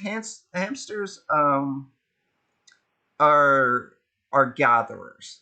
Like a hamster likes to run around, find a lot of food, stuff it in their cheeks, and then they smush their cheeks so that all the food comes out, and then they bury the food. And usually hamsters will have multiple places that they bury food for safekeeping. One thing that a hamster will do is they'll sleep right next to their food. Um, so sometimes, like Pinto will wake up in the middle of the day because hamsters are nocturnal, and she'll like uh, kind of uh, kind of jimmy herself like a few inches towards the food, and with her eyes still closed, she'll start munching on the food because I guess she's a little hungry, but she's not hungry enough to actually like start her day. So she just wants to eat a little snack and then go right back to sleep. Order a month worth of cookies at once. I should. The problem is what I consider a month worth of cookies and what a mere mortal would consider a month worth of cookies is very different things. Because I feel like if I showed you the amount of cookies that I buy, you might think, oh, that looks like a month worth of cookies, but I eat them in about a week. And even that's rationing them because I don't want to buy cookies too often, so I try to ration them out. But like I could eat like an entire box of cookies in a day if like I wanted to. And to be honest, I could probably eat more than a box of cookies in a day if I really wanted to. If I actually set my mind to it, because cookies are amazing. Yeah, exactly, Obsidian. We're all just fumbling along, finding our own ways. And yes, this hoodie is super cute. By the way, I think I mentioned it before, but if you guys like this hoodie, Argama made this hoodie. Um, oh yeah, yeah. Kaguya Luna is the second one. Tsusuke Luna is an English VTuber. Yes. So the reason why I got Kaguya Luna and Tsusuke Luna confused for a moment there is because if I remember correctly, Kizuna I used to call Kage Luna Tusuke-chan. Like she used to use uh, Tusuke as like Kage Luna's nickname because Tusuke also means moon. If I remember correctly, like I think Tusuke is like the Japanese word for moon, which also would explain Tusuke Luna's name. But that's why I got it confused because Kizuna I used to call Kage Luna Tusuke. Um, Joseph says pretty similar to how I got into the community. I think that's true of a lot of people, Joseph. Like I think it's interesting because I think like a lot of like if you look at like the uh, older VTubers slash VTuber fans, I think a lot of them, when you ask them who was your first VTuber, who was like your introduction to VTubing, a lot of them would say Kizuna I. But I think if you were to ask people who got into VTubing in say the last 6 months, who got you into VTubing, like what introduced you to the concept of VTubing, it's probably not Kizuna I anymore. It's maybe like the Hall of Live people, or like Silverville, or Melody, or Iron Mouse, or like any of like the big English speaking VTubers nowadays. Like that's not to say that no one gets in through Kizuna I anymore, but I think it represents like a change in the dynamic, because there was a time when, even though Kizuna I wasn't the only VTuber, she was kind of like the embodiment of VTubing. And VTubing has grown so much, and it's diversified so much. And like the English community has grown. So it's entirely possible that your introduction to VTubing now was from an English VTuber, which is not something that would have been probable like even a year ago, which I think is really cool. And I think it kind of illustrates how much the community has grown. Life is a bunch of small choices that slowly line up towards things. It's kind of interesting to hear this stuff. Yeah, exactly. That's kind of life in a nutshell. A bunch. Hey, crazy boy. So I missed your question, I think. Oh wait, hang on. I see it up here. Penning, are you collaborating with Japanese VTuber Moemi soon? I have no plans to, but I am certainly open to doing that. I would actually really like to collaborate with Japanese VTubers, but the problem I have, well, the problem is twofold. First, I don't speak Japanese, so it's hard to communicate with Japanese VTubers. The second problem is I don't know any of them personally, so collaborating with people that I don't speak to is obviously harder. That's not to say that it never happens. Like sometimes I'll like ask someone that I've never talked to before, "Hey, do you want to be in a skit?" Because like I'm a fan of them and I have an idea for them, and like I want them to be in a skit. And I guess it's maybe a little inaccurate to say that I've never collaborated with a Japanese VTuber before, because I have. But the key factor in like those collaborations is they're VTubers that can speak English, so I have a means of communicating with them. Like you could say um, like Bombshell is a Japanese VTuber. Suiren is a Japanese VTuber, in the sense that these are VTubers who speak Japanese and are living in Japan. So like you could call them Japanese VTubers, absolutely. But when I collaborate with them, I'm doing so in English. Oh, I've collaborated with Mia, like Mia from Honcho TV. I've collaborated with her before. Like she was in one of my skits, and I look at her as kind of like a bridge between English and Japanese VTubing, because of the sense that she's bilingual, and like she does stuff with both the English community and the Japanese community. So like, but like I've done stuff with her before, and I would consider her to be a Japanese VTuber too. Um, but like the commonality in all those cases is they could speak English, so I could communicate with them. So like I would absolutely like to do more stuff with Japanese VTubers, or VTubers uh, uh, around the world. But like it's just like a question of like communication. It's a question of communication. But I would absolutely be interested in doing stuff with them. Penning in real life is 34 or 35. I am Penning in real life, like Penning the character. Let me differentiate this. Penning the character is has been active for just under 2 years. He's based on a 10-year-old boy, so Penning the character has the mind of a 10-year-old. Penning me, like the person that's talking to you now, the person behind the camera kind of thing. I am 34. I will turn 35 in September. I'm looking forward to my birthday. It's in less than a month. I might do something special for my birthday. I haven't decided yet. But I was like toying with the idea of like maybe getting people together and maybe doing like some big stream. It would probably be on Twitch.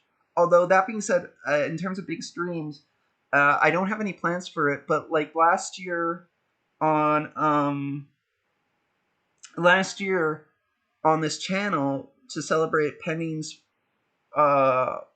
first birthday, which is also corresponds with the 1 year anniversary of the channel's existence, because the first video both marks the birth of Penning and also the start of the channel. I did like a long YouTube stream, and I'd kind of like to do something similar to that this year as well. And that would obviously be on YouTube because it would be celebrating the 2 year anniversary of the channel. So of course, naturally, it would be on YouTube. So I don't know exactly what I'm gonna do, but like that's something I want to do. I want to do a big 2 year anniversary stream for the channel. I don't know exactly what that's going to entail yet, but it's something I would really like to do. Just because I really like anniversaries. I like celebrating things. I like excuses to celebrate. Like honestly, my birthday. Like obviously, I like my birthday, and I feel, for lack of a better way of putting it, I feel special on my birthday, and I like that feeling. Um, but it's also on a bigger level. It's also just kind of an excuse to celebrate. Luna, you feel 20 Celsius is cold. You're not alone in feeling that. Like I've talked to like Asu and Yuikai. Yuikai lives in Singapore. Asu lives in Malaysia. So they live in like closer. They live like close to the equator, roughly, and both of them agree that 20 is cold. But for me, 20 is like perfect temperature. I guess it's just what you're used to, really. Uh, Dark Fox says, "I wish I lived in Canada sometimes. Australia is nice, but the summers are really hot." I mean, to be fair, like we talked about earlier, the summers can get hot in Toronto too. I guess it depends on what your definition of hot is. Like they don't get hot like southern U.S. hot, but they still get hot. Um, so like I don't want to mislead you into thinking that Toronto is like never experiences hot weather, because we do experience hot weather. It's just like not necessarily as hot weather as you might be used to in Australia or other climates. Um, have you been to all of New York or just the northern part? So, as far as New York, I've been specifically to New York City. When it comes to New York, the state, I haven't been to much of it. I went to New York City. I spent a week a couple years ago in New York City. It was an amazing experience. I did a lot of fun things there. Let's see, what did I do there? I went to like Yankee Stadium. I went to the Met Stadium. I saw a Broadway play, which was a highlight. It was the first time I had ever seen a play before. I saw Wicked on Broadway, and it was so much fun. I wasn't sure if I would like a play or not, but like I was like, but my feeling was, I'm in New York, and I've never been to a play before, and this seems like and this seems like a really, like if you're in New York and you're trying to like take in as much of New York as you possibly can, um, seeing a play, seems like one of the big things to do. So I did it, and I loved it. And since then, I also saw Hamilton, and I loved that too. So I would really like to see more plays at some point. Toronto has plays too sometimes. Like Toronto has a theater scene as well, so I should really watch some plays in Toronto at some point too. Obviously, right now is not an ideal time to see plays because of the pandemic. Can I just say, by the way, how weird it is that like usually different parts of the world are experiencing different things. It's very rare that there is an event in the world that is a shared experience. But that is kind of what we have right now. Like no matter where you are in the world, you kind of you're kind of going through something similar right now. And that's really rare, and it's just really sad that the shared experience we're all having is something so as unfortunate as a pandemic. Um so that is sad, but it's also very strange to me that we're all kind of, no matter where we are, experiencing the same thing, albeit at varying levels. Um, can you wear the hoodie? You can wear the hoodie. Argama has this hoodie up for sale. Give me a minute. I'm gonna catch up with chat, and then I'm gonna link the hoodie. If I can catch up with chat. Yeah, Argama makes a lot of great stuff. But yeah. You can absolutely, if you're interested, you can wear this hoodie. I lost where I was in chat.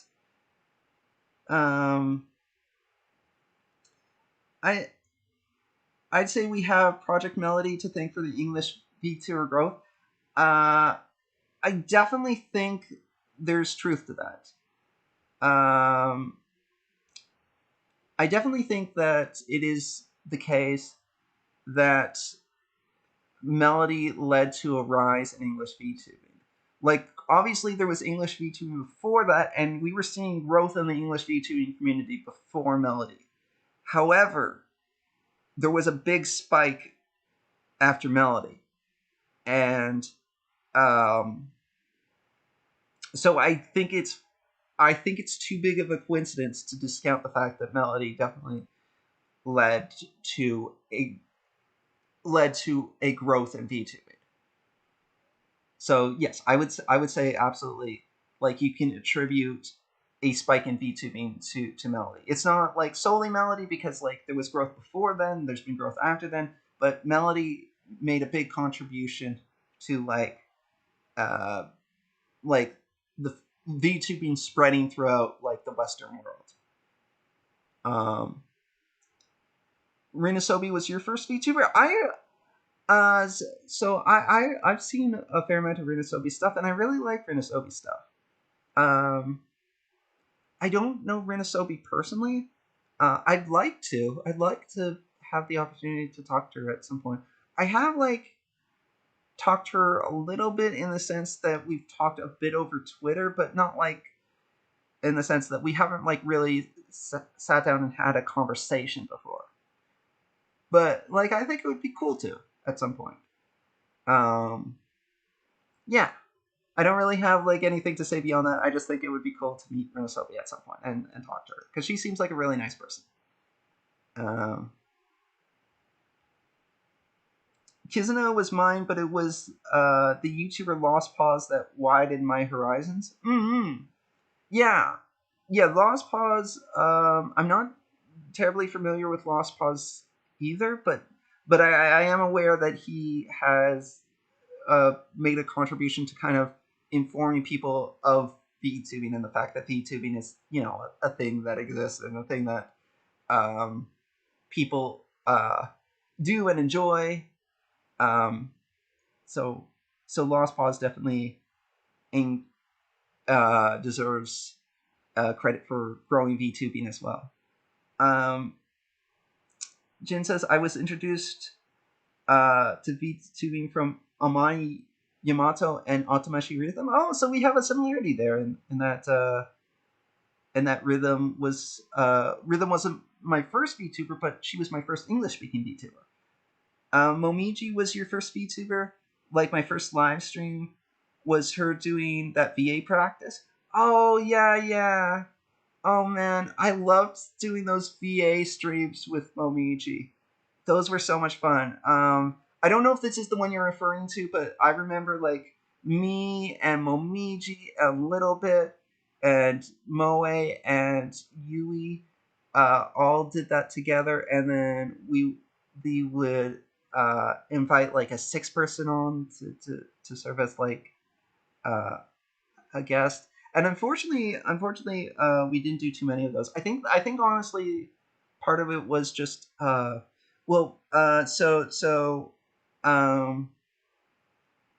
Momiji is a super busy person. So I think part of it was that she was swamped with other things, especially at that time. So I think, but I hope. So I think that's why we didn't do more of them, at least at that time. But I certainly would like to do more of them now, and like, it's certainly within the realm of possibilities that maybe like me, Suiren, and others could like get together and do more of those voice acting streams, because I love doing voice acting. So that would be really fun. And it's nice practice for me too, because obviously, like, I do voice acting, but it's I have a lot of room to grow. Let's put it that way. I have a lot of room for growth when it comes to voice acting. You hope I have a good birthday? Thank you. Oh, you have the same birthday as Melody? That's cool. Hello, ITR. I'm sorry I'm saying hello to you so late. I'm catching up with chat. An anniversary stream sounds fun. Yeah, exactly. Also, hello, Renato. I'm sorry. I'm sorry that. Oh, I'm almost caught up with your chat now. Okay, I'm almost caught up. Okay, home stretch, home stretch. For my last birthday, ITR says this. For my last birthday, I made my Discord status have a countdown 2 weeks before my birthday. It was a lot of fun. You know something I used to do at the beginning? So I don't know if this is common. I would imagine it is. At the beginning of a school year, you would get like daily these daily planner books where you were meant to write down what your homework was for each day and all that. So what I would do in them is I would I would go to the last day of the school year and I would write a 1. And then I would go to the second last day and I would write a 2. And I would keep writing upwards from that. So I would do that until we caught up to like the first day of the school year. So the entire day of the school year was a countdown to the last day of the school year. Because like all I was doing was waiting for summertime again so that I could do what I wanted for 2 months. And that was my favorite time of the year was summertime. Can you speak my name? I'm a VTuber. Renato. I hope I said it right. I'm very, very sorry if I didn't, because I'm bad at saying names. But I hope I said it correctly. What makes Pending blush? Do you mean Pending the character or me the person? You hope COVID goes away soon, Roku? I really, really hope so too. You want Pending to be your VTuber mentor? Well, if you ever have questions for me, just send me a DM or whatnot. Or at me on Twitter, or however you prefer to get in touch with me. Like, I can't promise that I have the answers, but like if I do, I'll do my best to help.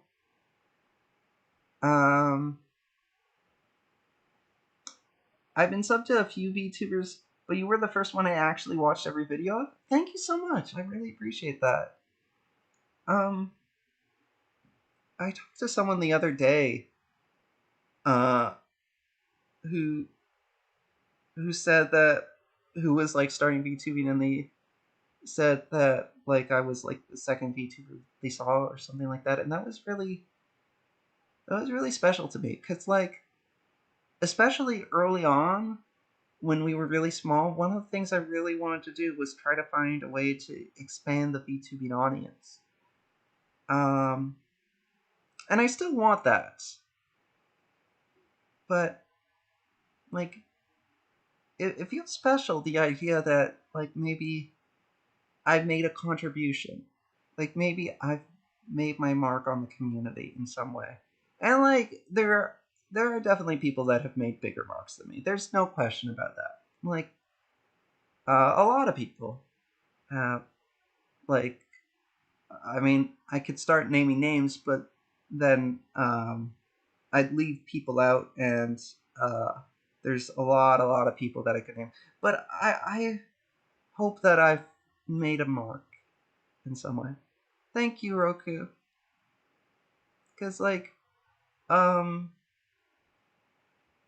when I was a kid, I was very, very scared of dying.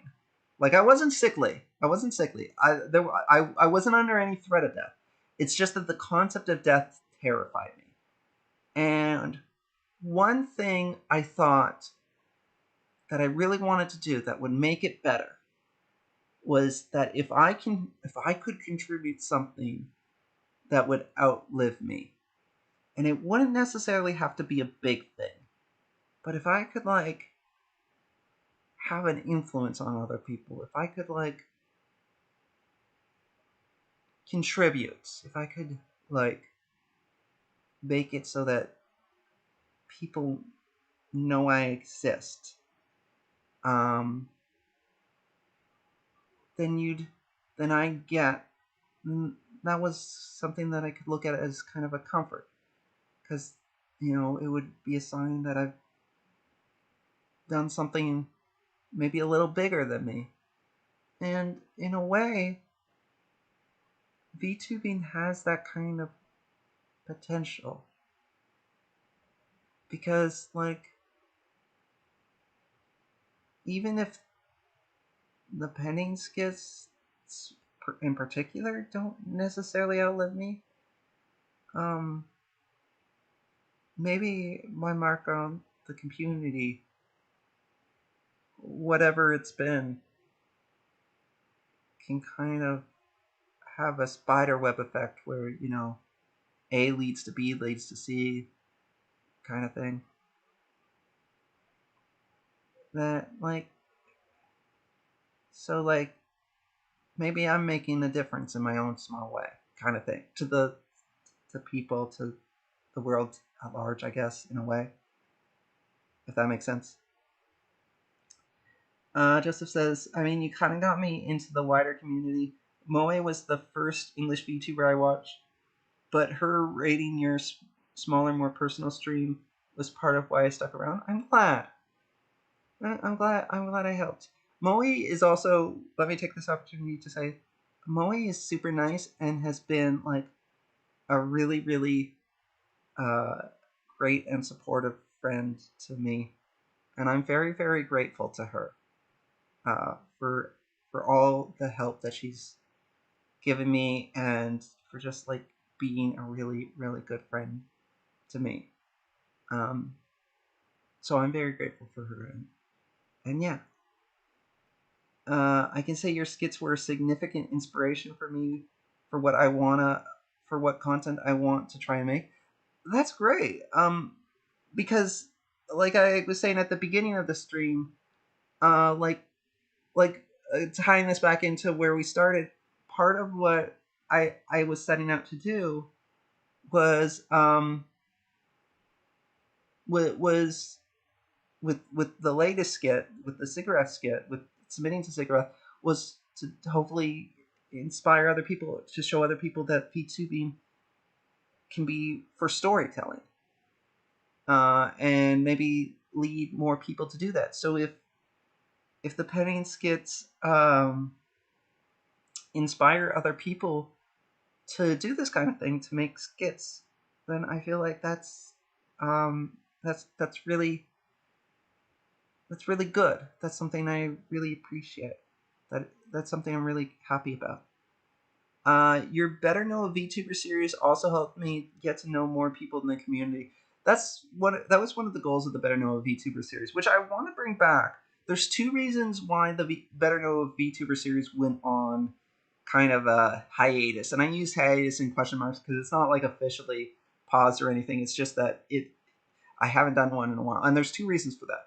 One, and this is the big one, um, I had filmed, edited, completed, rendered a Better Know a VTuber skit with Deets, and then my hard drive died, and I lost it, and I was very sad. I was very, very sad. And it is not completely unrecoverable, but in a practical sense, I can't really recover it. And at this point, it's been so long that recovering it wouldn't really make sense anymore anyways. But I feel really bad about it, because like I feel bad just picking up and starting again, because I feel like it's kind of like I feel like it kind of does an injustice to D, that his is the one that got lost, especially given that I thought it was a really good one. I thought Deed said a lot of interesting things, and Deed has like a lot of really interesting things to say, because he's done, like, you want to talk about people who've contributed a lot to this community. I don't think like Deed gets enough credit for everything he's done. Like, he was one of the first English VTubers. Um, he created Tracking World, which is a very good software for making VTuber videos. No, Siri, I'm not talking to you right now. Stop talking to me now, right now, Siri. Siri's trying to chime in. So Dean has done a lot for the community, and I really wanted to do a Better Know VTuber with him specifically, and I feel really bad that it got lost. So that's part of the reason why I haven't done one in a while, because that kind of, I guess, for lack of a better way, demoralized me. Yeah, exactly. D like played a big part in carrying this community in the early days. So, yeah, exactly. Like Siri can be very convenient, but sometimes like Siri also decides to chime in when I'm not talking to her. But that's okay. I forgive Siri for that. So yeah, I really, really wanted to make a Better Know VTuber to kind of cast a light on him. And I really wanted to do that, and I felt really bad that it got lost.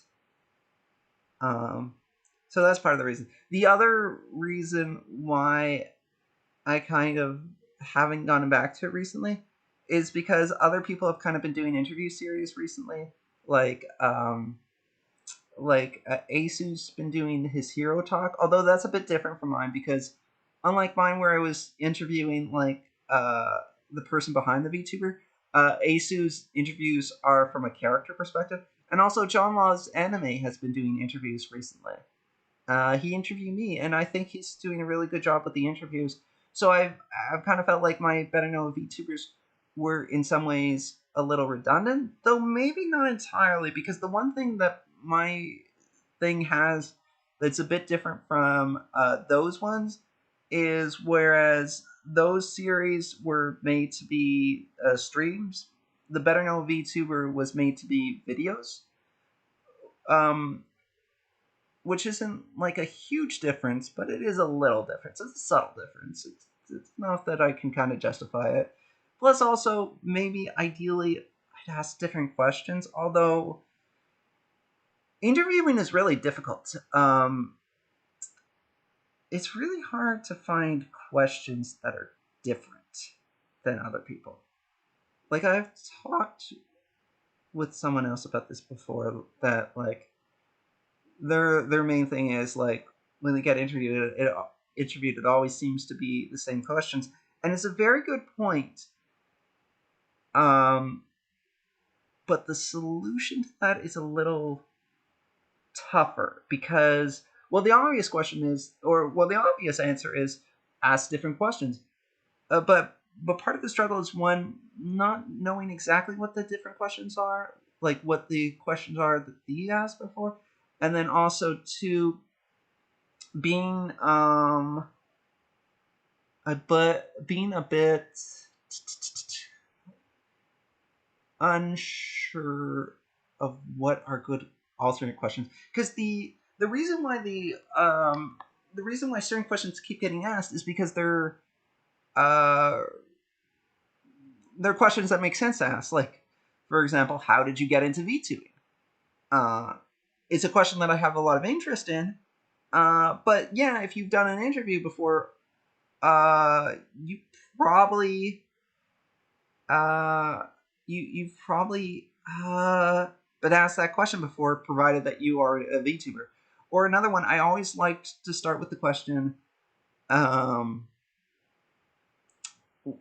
what was your introduction to VTubing? Because for me, that's a pretty interesting question. Because I like to know, like, I'm interested in knowing, like, how people found out about this in the first place. Because everyone has a bit of a different story to tell in that regard. But it's also, again, another question that is going to be fairly common. So figuring out exactly what the better questions are, but different, is kind of hard. But just because it's hard doesn't mean it's not worthwhile. So I should give that some thought. I should give some thought into what exactly it is I would want to get out a Better Know of VTuber. And I think honestly the answer is to introduce people to more VTubers. Um, and maybe the answer to that is maybe the answer is like more kind of a rapid fire thing.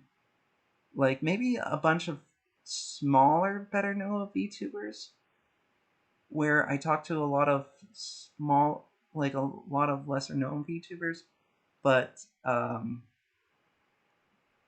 but um,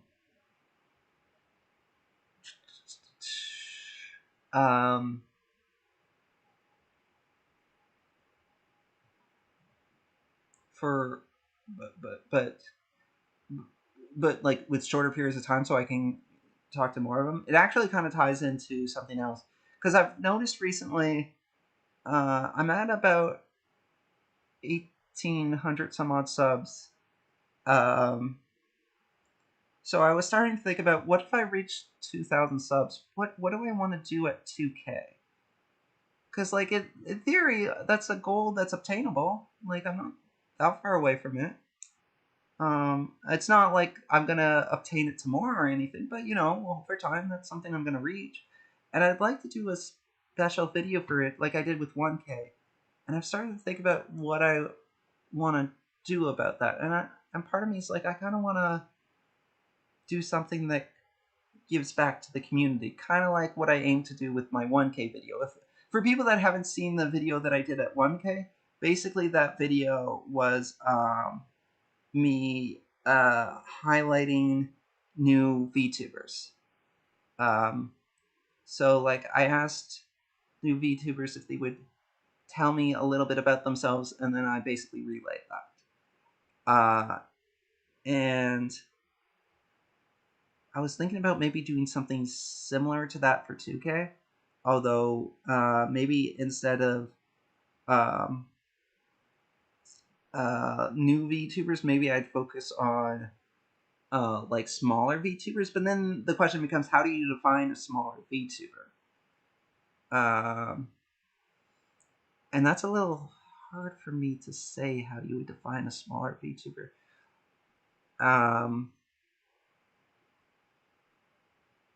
So that would also be something I'd have to do, and then I'd have to sort of think of how what's the best way of formatting that kind of thing. Thank you, Thundercharge. Uh, I'm glad. I'm glad you liked it. It was a video that I was very happy I did. Um, and yeah, and so yeah, I think I want to do something in that same vein for 2K.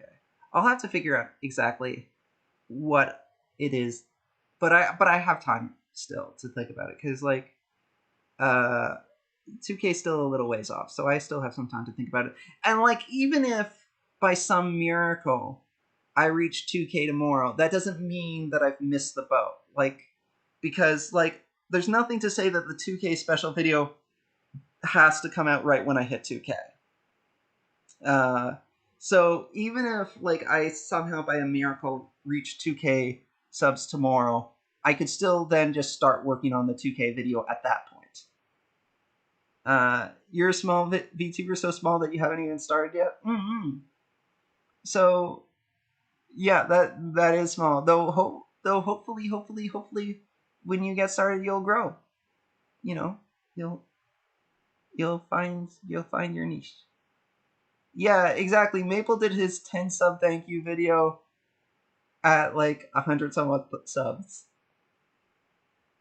What if you made a skit involving newer or smaller VTubers to give them some spotlight? That might be a way to do it. Um, hmm, that might be a way to do it. That's might be kind of difficult to do, but it also might be. It also might be the way to do it. Um, hmm.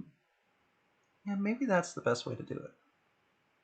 I'll have to think about that because those big skits. It also would depend on how many people sign up for it. because the big skits like the Halloween skit and um, the April Fool's skits, those skits take an insane amount of time to make. Um, so because they take an insane amount of time to edit. So that's the only limiting factor there, but it still might be worth doing. I wonder if I could even maybe hire an editor to help me with that. Um, because um, because what was I gonna say? Um, well, like the main reason why I don't hire an editor is because obviously hiring an editor entails money, and like it's not as I'm not really making much in the way of money off of the pending skits. Like I do spend some money on these skits anyways. Like for example, I'll commission artwork related to the skits, or like I'll commission more models or outfits or whatnot for the skits. So it's not as if I never put money into the skits. But obviously because they're not really uh, making much in the way of money. Or well, actually, technically, the skits don't make money at all. The streams make a little bit of money, because people like will subscribe on Twitch or give or be generous enough to give me bits or donations. So I do make a little, I do earn a little bit of money off of pinning that way. But in terms of YouTube, my channel isn't monetized yet, and it can't be monetized just yet because I haven't reached the minimum requirements for it to be monetized. Um, so the skits specifically don't make any money. But all this being said, even with that in mind, it still might be worth it to see if maybe I could hire someone who would do some of the editing for this skit for me if I was to go in that direction, so that it would be feasible to do this skit while also continuing to make other skits and stuff. Um, and also do my work, like my work for work, because I also have work that I have to do, and that takes up a certain amount of time too. Can't believe Maple made it all the way to 10 subs. Man, Maple's amazing. If you ever get started, I'd love to. I'd join a Penny's Get Our live stream. Thank you very much. I want more people to be in my stuff, to be in like the skits and stuff. I love having other people in the skits. It can be difficult sometimes. Like sometimes the limiting factor is just I'm not really sure how to write them in. But all things being equal, I do love having people in my skits. Yeah. What if it's like a restaurant or bar hopping style show, but instead it's channels and VTubers? Maybe. Another thing I was thinking about is like asking them if they'd want to make like a little short video, like I don't know, maybe like 30 seconds ish, where they just talk about themselves, and then I'd put those videos up. Although I have mixed feelings about that, because on the one hand that makes things a lot easier for me. On the other hand, I worry that it's kind of taking advantage of them because they'd be making a video that I would then be using. Um, so I don't know. I guess the hope is um, that they would get something out of it, like it would introduce new people to their stuff. I guess that's the hope. Um, fun fact about me: when I started your YouTube channel, you were doing everything off the phone, and you record with the phone and edit from my phone. That must have been difficult. You were kind of scared that if you use your uh, computer to do video editing, that you would mess it up. Um, I mean, I don't know. I've never edited on my phone, so I can't say how different they are. Certainly, I would imagine that there'd be a bit of a learning curve to change from one to the other, but there's also potentially a lot of upside. Like, not that long ago, I switched from doing the skits on Lightworks to Adobe Premiere, and I was a little bit nervous about that too because I had to kind of learn a whole new editing software, and it was difficult at first. But at the same time, I feel like it's a lot better using Adobe compared to Lightworks. So I feel like there's upside there. So yeah, I think like sometimes when you transition from one thing to another, it's initially you're worse off for it, but in the long run, you're better. You don't think you want to mess with editing if you have zero knowledge of it? I mean, I didn't have much in the way of editing knowledge when I started with pending skits. In fact, I had almost none. But you can kind of learn through doing. Like, yes, you'll make mistakes, but you also grow. You pick things up as you do it. It was kind of easy doing editing on your phone. That makes sense. I think like it makes sense that would be appealing. That you would that would help with your entry into it. Premiere is such a high standard that it's worth the learning curve. I hear it really is. There's a lot you can do with Premiere, and I've only really scratched the surface of what I can do with Premiere, or should I say, what Premiere can do. Like, it's, I mean, let's put it this way: Premiere is like a professional grade software, so like, there's you can see why it's such a standard, and I definitely feel like I have a lot of potential growth with Premiere that maybe I still had with Lightworks too, but it would have been harder to overcome the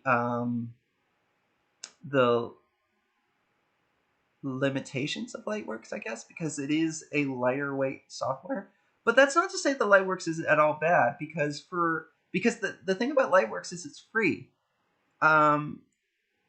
So like, if you're interested in getting started with video editing, like, I think Lightworks is a great starting point. You can mess around with Lightworks. You can kind of see what you're doing. One aside, the first thing that I did with video editing wasn't pending skits. The first thing that I did with video editing was I took Otamashi Rhythm videos and I made highlight reels of her Twitch streams. And I asked her, like, is it okay if I do this? And she said, yeah, you can do it. So I did that. And like, through that, I learned some of the very basic fundamentals of video editing. So I wasn't going into the pending skits kind of blind. And you could potentially do something like that if you were interested in like doing that, like learning a bit about video editing. Like, you could just make a highlight pack of a Twitch stream, either your own or someone else's. Like, if you're going to do someone else's, make sure they're okay with it. But yeah, you can, and you'll learn a little bit through that. It won't teach you everything, but you'll start to grasp some of the fundamentals that way. In every failure, there's a lesson learned, and take those mistakes and turn them into successes. Yeah, exactly. You're gonna DM me after this on Twitter? Yeah, go for it. Go for it. I may not respond right away because after this I'm probably gonna eat because I'm getting pretty hungry. But absolutely feel free to DM me. To be honest, seeing you improve your editing and production values over time since the start of the channel has been very interesting. Did you know Otamachi Rhythm wasn't specifically about learning? Actually, the highlight packs, like the highlight videos that I made for the Otamashi Rhythm videos, aren't on this channel. They still exist, but they're not on this channel. They were never on this channel. This channel was made specifically for pending. but yeah, but so what did you know Ultramashi Rhythm was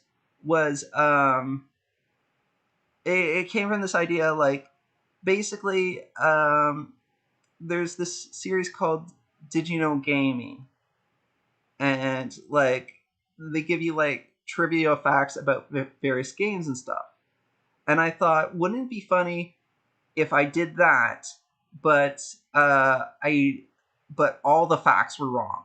Like I created like this false narrative about rhythm, um, that was completely that was like completely farcical, and that was just the joke of it. So I asked Rhythm if she was okay with that idea. She was. I wrote a script for it. I showed her the script, and I said, like, is this something that, are you okay with me doing the script? And she gave the okay for the script, and she even voiced a couple lines for me specifically for the video. So I made that video. I did that, and it was actually and that video was a good learning experience because it was like something different that I could do, and it was a nice experiment because it was like a different kind of video, and I really enjoyed making it. And I've even at times thought about doing like did you knows for other VTubers, but I've never thought to ask anyone. Or not that I never thought to ask anyone. I've never actually taken the plunge to ask anyone um, if they were okay with it. Although, in a way, I've kind of done that because, like a lot of Momiyuji's fake lore, like came from me. Like the whole her eating Disney princesses thing came from me, and I've tried to like create fake lore for Suiren too. But she's been more resistant about Suiren. But yeah, doing more Did You Know gaming, sorry, Did You Know videos could be a lot of fun. I'd have to like ask the way I do it is I'd have to ask the VTuber if they're okay with it, and then from there I would write a script and I would ask them, "Are you okay with the script? Like, are you okay with me using some footage from your streams for the purpose of making this parody video kind of thing?" And if they are okay with the script, and if they're okay, because the biggest thing I'd want to avoid is I'd want to avoid hurting anyone's feelings. Because like these videos are making fun of a person. They're making fun of them in a lighthearted way. They're making fun of them in like a friendly way, but it's entirely possible that someone could, like, if you don't tell the person about it first and you don't make sure they're okay with these jokes, then um they could have their feelings hurt. Hey John, I was actually talking about you a little bit earlier, as it so happens. I was talking about how you do like your interviews. Uh, so um, so yeah, I would want to make absolutely sure that the person was okay with it because I don't want to hurt anyone's feelings. That would be the single biggest thing. Doing like a did you know VTuber thing, um, parody type of video wouldn't be worth it if the person who I was parodying felt bad afterwards. So yeah, but if I can think of someone specific and I can think of like a kind of joke that I want to tell for them, and if they're on board with the joke, and if they read the script and they're on board with the script, then absolutely I would be interested in making it.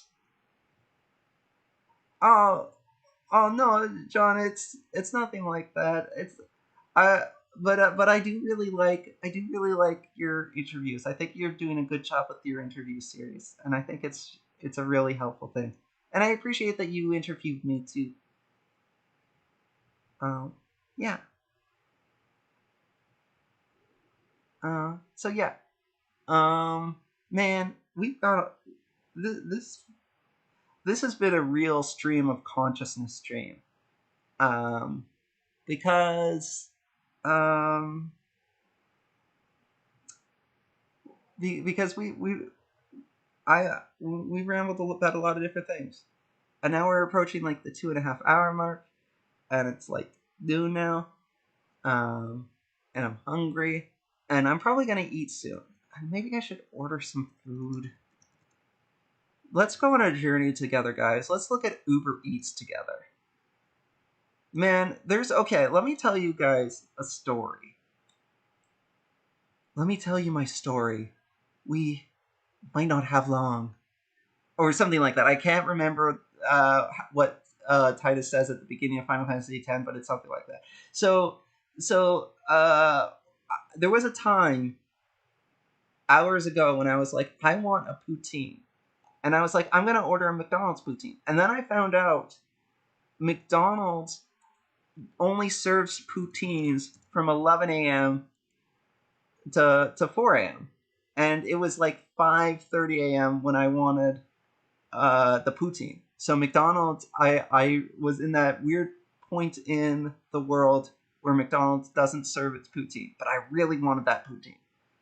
And then I got to thinking, well, let's see who else offers poutines. And there's this place called Ramona's Poutine, and they offer a bacon poutine, which sounds amazing to me. Um, I'm really indecisive about me picking a character and sticking with it. That can be really tough. And before I settled on penning, I definitely was kind of indecisive too. But I mean, at a certain point, like you kind of make your decision and you go forward with it. And I think the thing is, like, just remember that no decision is final. Like, you have the right to change your mind later on. Making a decision just means you're trying this right now. It doesn't mean that you have to do it forever. So if you make a decision on picking a character and later on you decide that you want to do something different, you want to change directions or whatnot, you're completely within your right to do that. So if like what's holding you back is the feeling like your decision needs to be perfect, that's not the case, because you can change later. You can adapt later. You can uh, move on. You can do other things.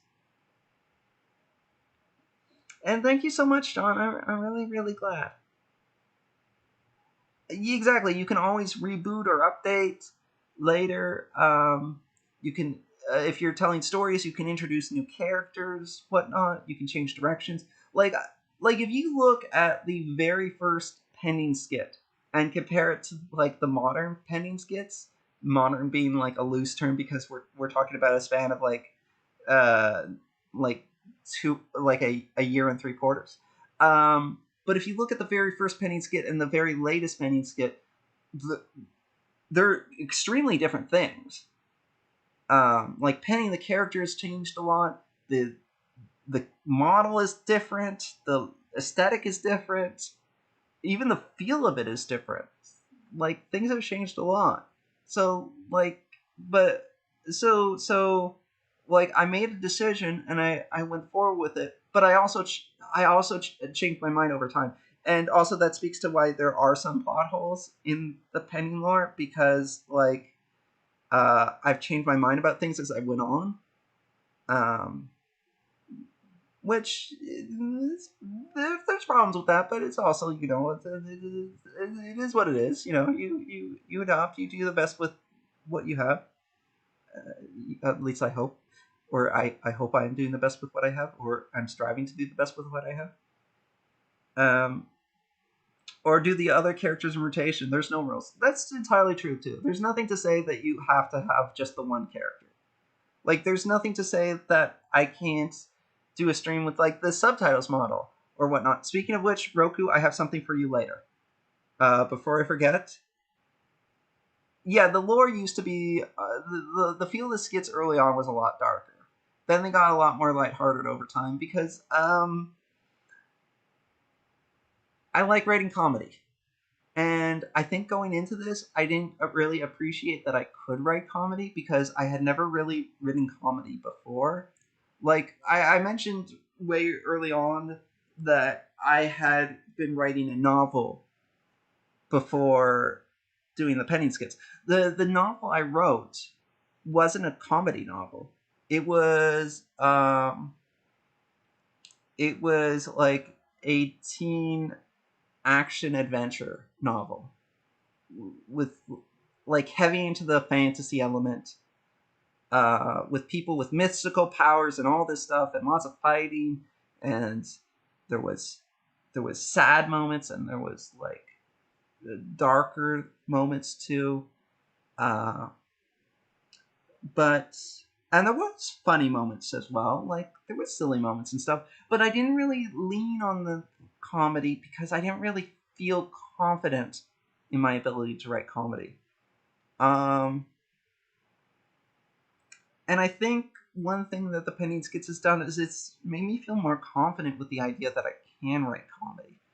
Because what I've learned is that things that I find silly and make me laugh also make some other people laugh. So like there's so like I can in a way write comedy, and maybe over time I've gotten better at writing comedy. I'm not sure. I'm not sure if I've just gotten more confident with my ability to write comedy or if my comedy's developed over time. It's hard for me to make that judgment, but I definitely feel like I've grown as a writer. But I want to grow more as a writer. Like I want to write romance. Um, because that's an area that I feel very uncomfortable with, and therefore I want to try and tackle it. So I want to write romance. And the subtitles voiceover thing is me kind of dipping my toe into the idea of writing romance. Because first off, as far as like using romance in the penning skits goes, um, subtitles would really have to be the avenue that I do it with. Penning's too young to really write romance. Like, I guess I could like try to do like puppy love, uh, uh, where like it's it's two characters that like each other a lot and are kind of like in that kind of like, oh, I like you but more than it's just a friend kind of thing. um but they're not, um it's not like mature love. It's different than mature love, like the love. uh but I could, I guess, kind of write that with penning, but I don't know that I want to really, I don't know that I want to really do like any sort of romantic thing with Penny. I don't know that I really want to have Penny have like those kind of feelings at this stage of his life. I feel like I'm more comfortable with him not. But subtitles, that's fair ground. Like subtitles is an adult. Like I think it's makes sense that she would have romantic feelings.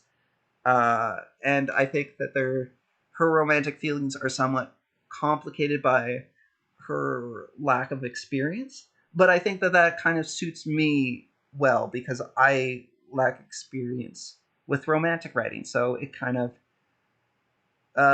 meshes well, I think. You've grown a lot over the years and inspiring many people in the world. Thank you so much, Starshine. Uh, does Penning only wear shorts or does he wear other pants? Penning tends to wear shorts, but it's not as if he only exclusively wears shorts. Uh, so like Penning absolutely could wear pants. He just doesn't typically. For whatever reason, most of the things that he wears uh, are shorts. But for example, the Starfleet uniform that Pending has worn on occasion, those have like uniform pants. And also he's got like a school uniform, and the school uniform is uniform pants. So like it's not that he just wears shorts; it's just that he often wears shorts. Um, you definitely think that I've improved a lot, Thunder Charge. Thank you. Hello, Yuma Hime. I hope I said that right. I'm sorry if I did not. No one feels confident taking the leap of faith, but eventually you'll get the hang of jumping where you want to go. I think that's true. I think that's true. I think it's always. I think there's always a difficulty doing it. Like I think experience helps, but I don't think experience cures the uncertainty. But over time, I do think like the more experience you have, the more you can kind of lean on that to move forward. Uh, if to be honest, I'm not sure about writing about it solely because you feel uncomfortable with it. Though I can understand why you would say that, and to an extent I agree. But the thing is, Mola, I feel like to grow as a writer, I need to move. I need to push myself outside of my comfort zone, and also to an extent to grow as a person. Because as a person, um, this might be getting a bit too personal. As a whatever. You listened to me talk for nearly 3 hours now. I think it's fair to say that this has been a very personal stream. Uh, Romance is something that, well, not romance specifically, but yeah, I guess romance in particular is something that I kind of feel a little uncomfortable with, but I'd like to grow as a person. So I feel like writing about romance, writing about love, exploring those things can help me grow as a writer, but also help me grow as a person. Um, so I have motivation to do it, and it's not as if I'm switching up and I'm only exclusively writing about romance. Like, since I've introduced voiceover, I think most people would agree that the nature of the penny skits hasn't really changed. They're still silly. Voiceover appears on occasion, but he's not like the central focus of the story. He's going to appear more, obviously. There's going to be some romantic stories with voiceover, but it's not as if like I'm focused squarely on writing romance. It's just that romance is among the things that I want to try to write.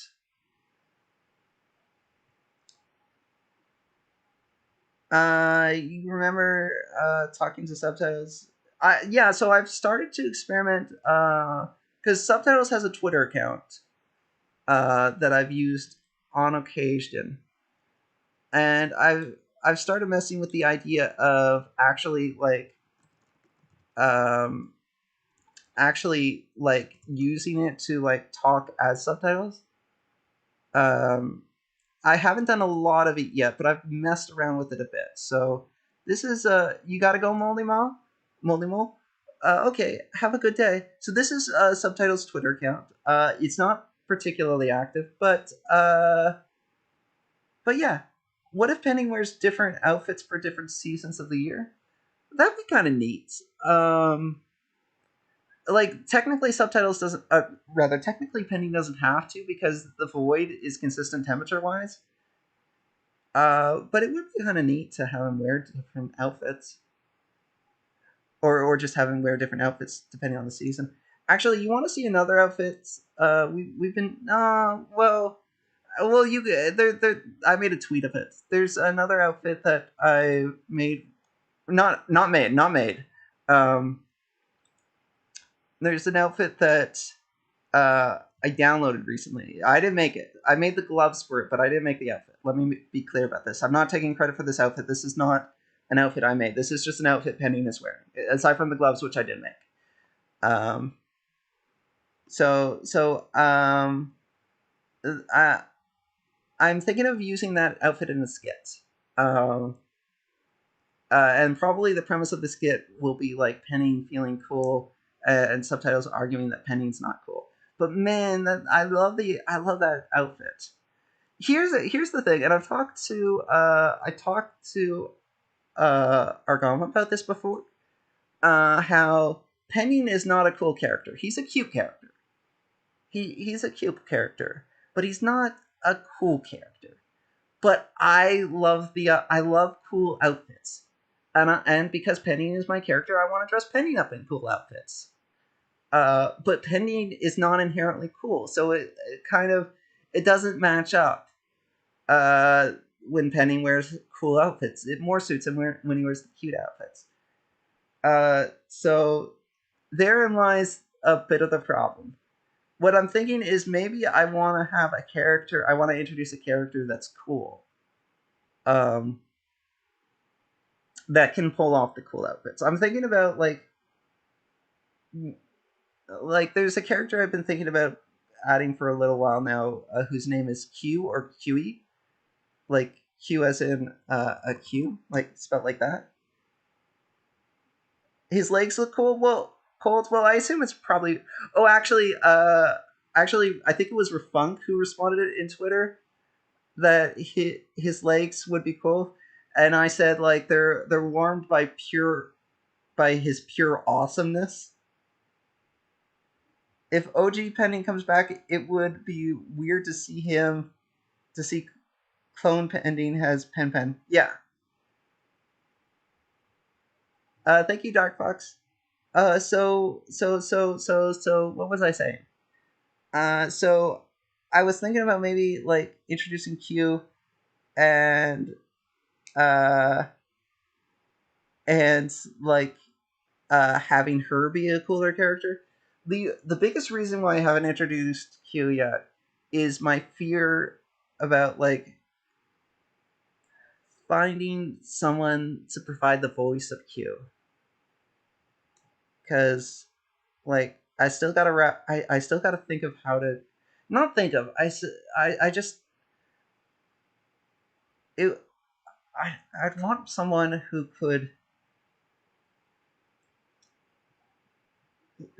would voice Q in my skits, but would be willing to voice it on a regular basis. And I don't know how to go about doing that because it's not a fair thing to ask anyone.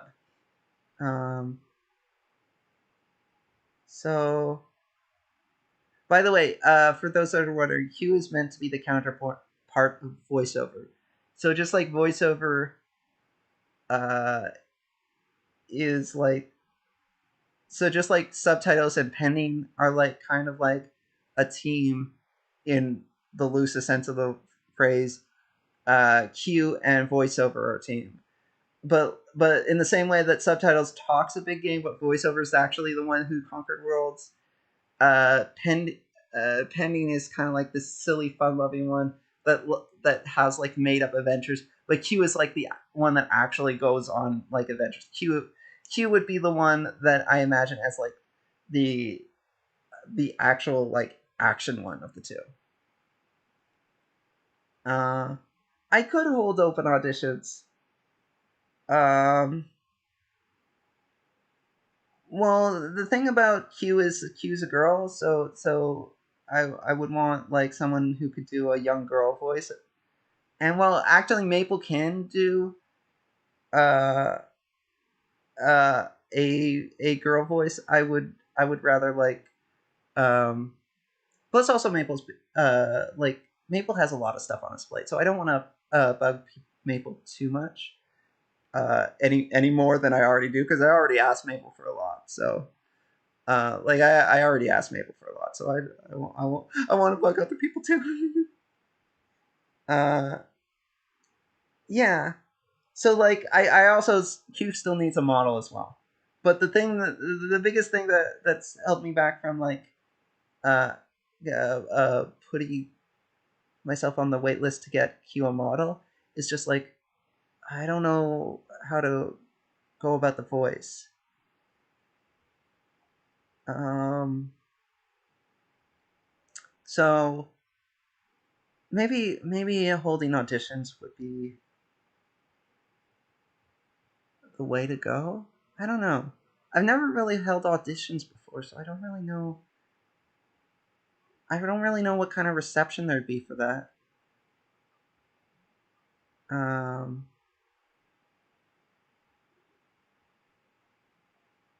why the name Q? Because it kind of is a parody of pending. Like just like penning is like you're penning something. Q is you're in the queue for something. So that's why her name is Q. Um, just like subtitles, like voiceover is kind of a parody of the subtitles name. Q is a parody of the pending name. Um, so yeah, thinking about how I could do, like I could, like how to make it fair to them.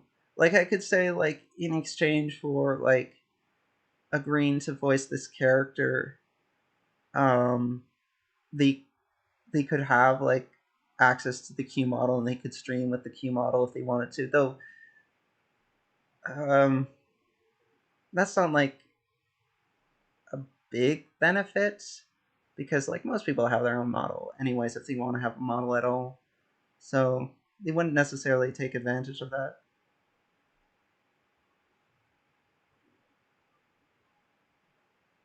Uh, how cute do you think your character is? I mean, I think Pending's cute. Um, yeah.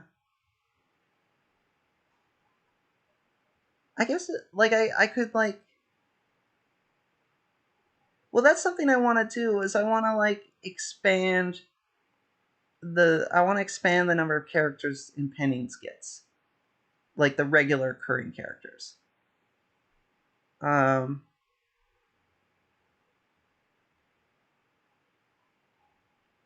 hey, hey, Marco, how are you? Yeah, like kind of like I'd have an in-house VTuber group. So like Q, like the person who voices Q can also be the VTuber Q if they so wanted to, and they could like make their own videos with it, and they could stream with it, just as long as they were also willing to provide the voice of Q in like some skits. Like it wouldn't be every skit, but like on a recurring basis. Uh, if that was appealing to them. The other thing is, I could potentially offer some money, but like I I wouldn't be offer I wouldn't be able to offer enough money that I feel like it would be worth it to them. And hey, Gon, I hope you're doing well. So yeah, so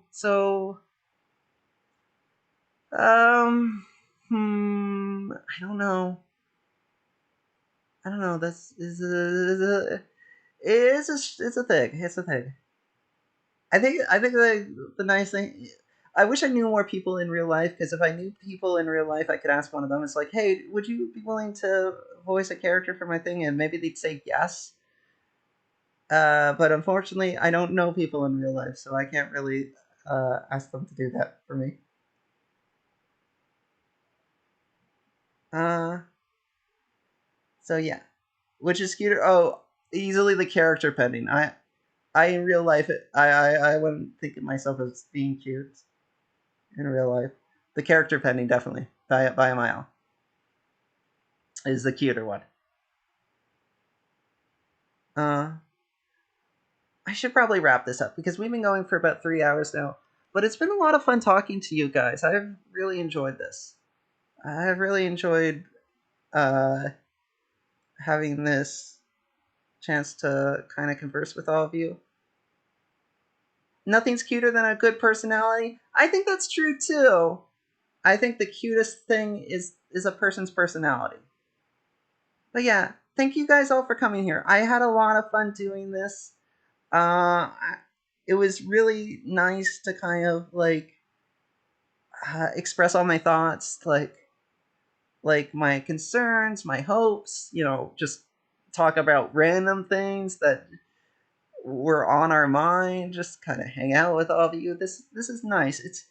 It's really really nice to do these streams and for you guys to come and hang out with me. And I really really um, appreciate you guys taking the time to be here and hang out with me. Oh, and no worry, uh, Dark Fox um about that. It's perfectly fine. I understand. Like you got other things you're doing. It's perfectly. There's nothing wrong with lurking in someone's stream. I do it all the time. I really appreciate people lurking. I I am 100% okay with people hanging out and just lurking in here. That's absolutely okay. So don't feel at all bad about it. Never feel bad about lurking. We all like streamers are completely okay with lurkers. Um, I'm gonna get Scrooge McDuck's money bin and I'm gonna fill it with cookies for Penny. I would love that. I would love that. Keep some of that money for yourself too if you get Scrooge McDuck's money bin. But I would never say no to cookies. I am always in favor of cookies. So yes, you want to make a VTuber cute this tier list? Absolutely, feel free to do that. I would love to see that. And thank you for saying I would be top tier. I appreciate that. These are nice change of pace. I'm glad you like it. I always worry about like maybe sharing my feelings too much and stuff because I don't want to be a burden. Like I want you guys to come here and be like entertained or happy and stuff. And hopefully this has been like a happy stream. But I also worry about like I also worry about like being a downer. But I also want to be honest. Like I want to be honest about like concerns I have and stuff, and like uncertainties and stuff. Like I want to share things. So yeah, it's a balancing act, I guess. But yeah, okay. So thank you guys very much for being here. I am going to probably order food now and then consume the food. And I hope you guys all have good days. And yeah, and bye bye. Bye bye. Oh wait, actually, one quick thing before we leave. One quick thing before we leave. Let me see if this is probably not the case. Oh no, the end of their stream. Okay. I was gonna say because I was gonna do a YouTube raid where so as you guys know, YouTube doesn't have raids, but I was thinking like we could go to like someone else's stream on YouTube and we could like visit them, but unfortunately the end of their stream, so that's not going to happen. But at any rate, have good days and bye bye, and I'll see you guys soon. New skit is coming out at some point. I don't. It's not close to being done yet, so it's not coming out today or likely tomorrow, but sometime soon the skit will be done and I will have it out for you guys. And I'm really looking forward to the skit. So I hope you guys enjoy it when it comes out. And yeah, that's how they used to do raids on Twitch. I really hope that YouTube eventually creates like a rating thing. Raids on YouTube would go a long way towards making YouTube streaming more viable. Well, I guess it's already viable, but it would be a big improvement. But at any rate, that's for another day. See you later. Have a great day, and thank you all again for coming. Bye bye.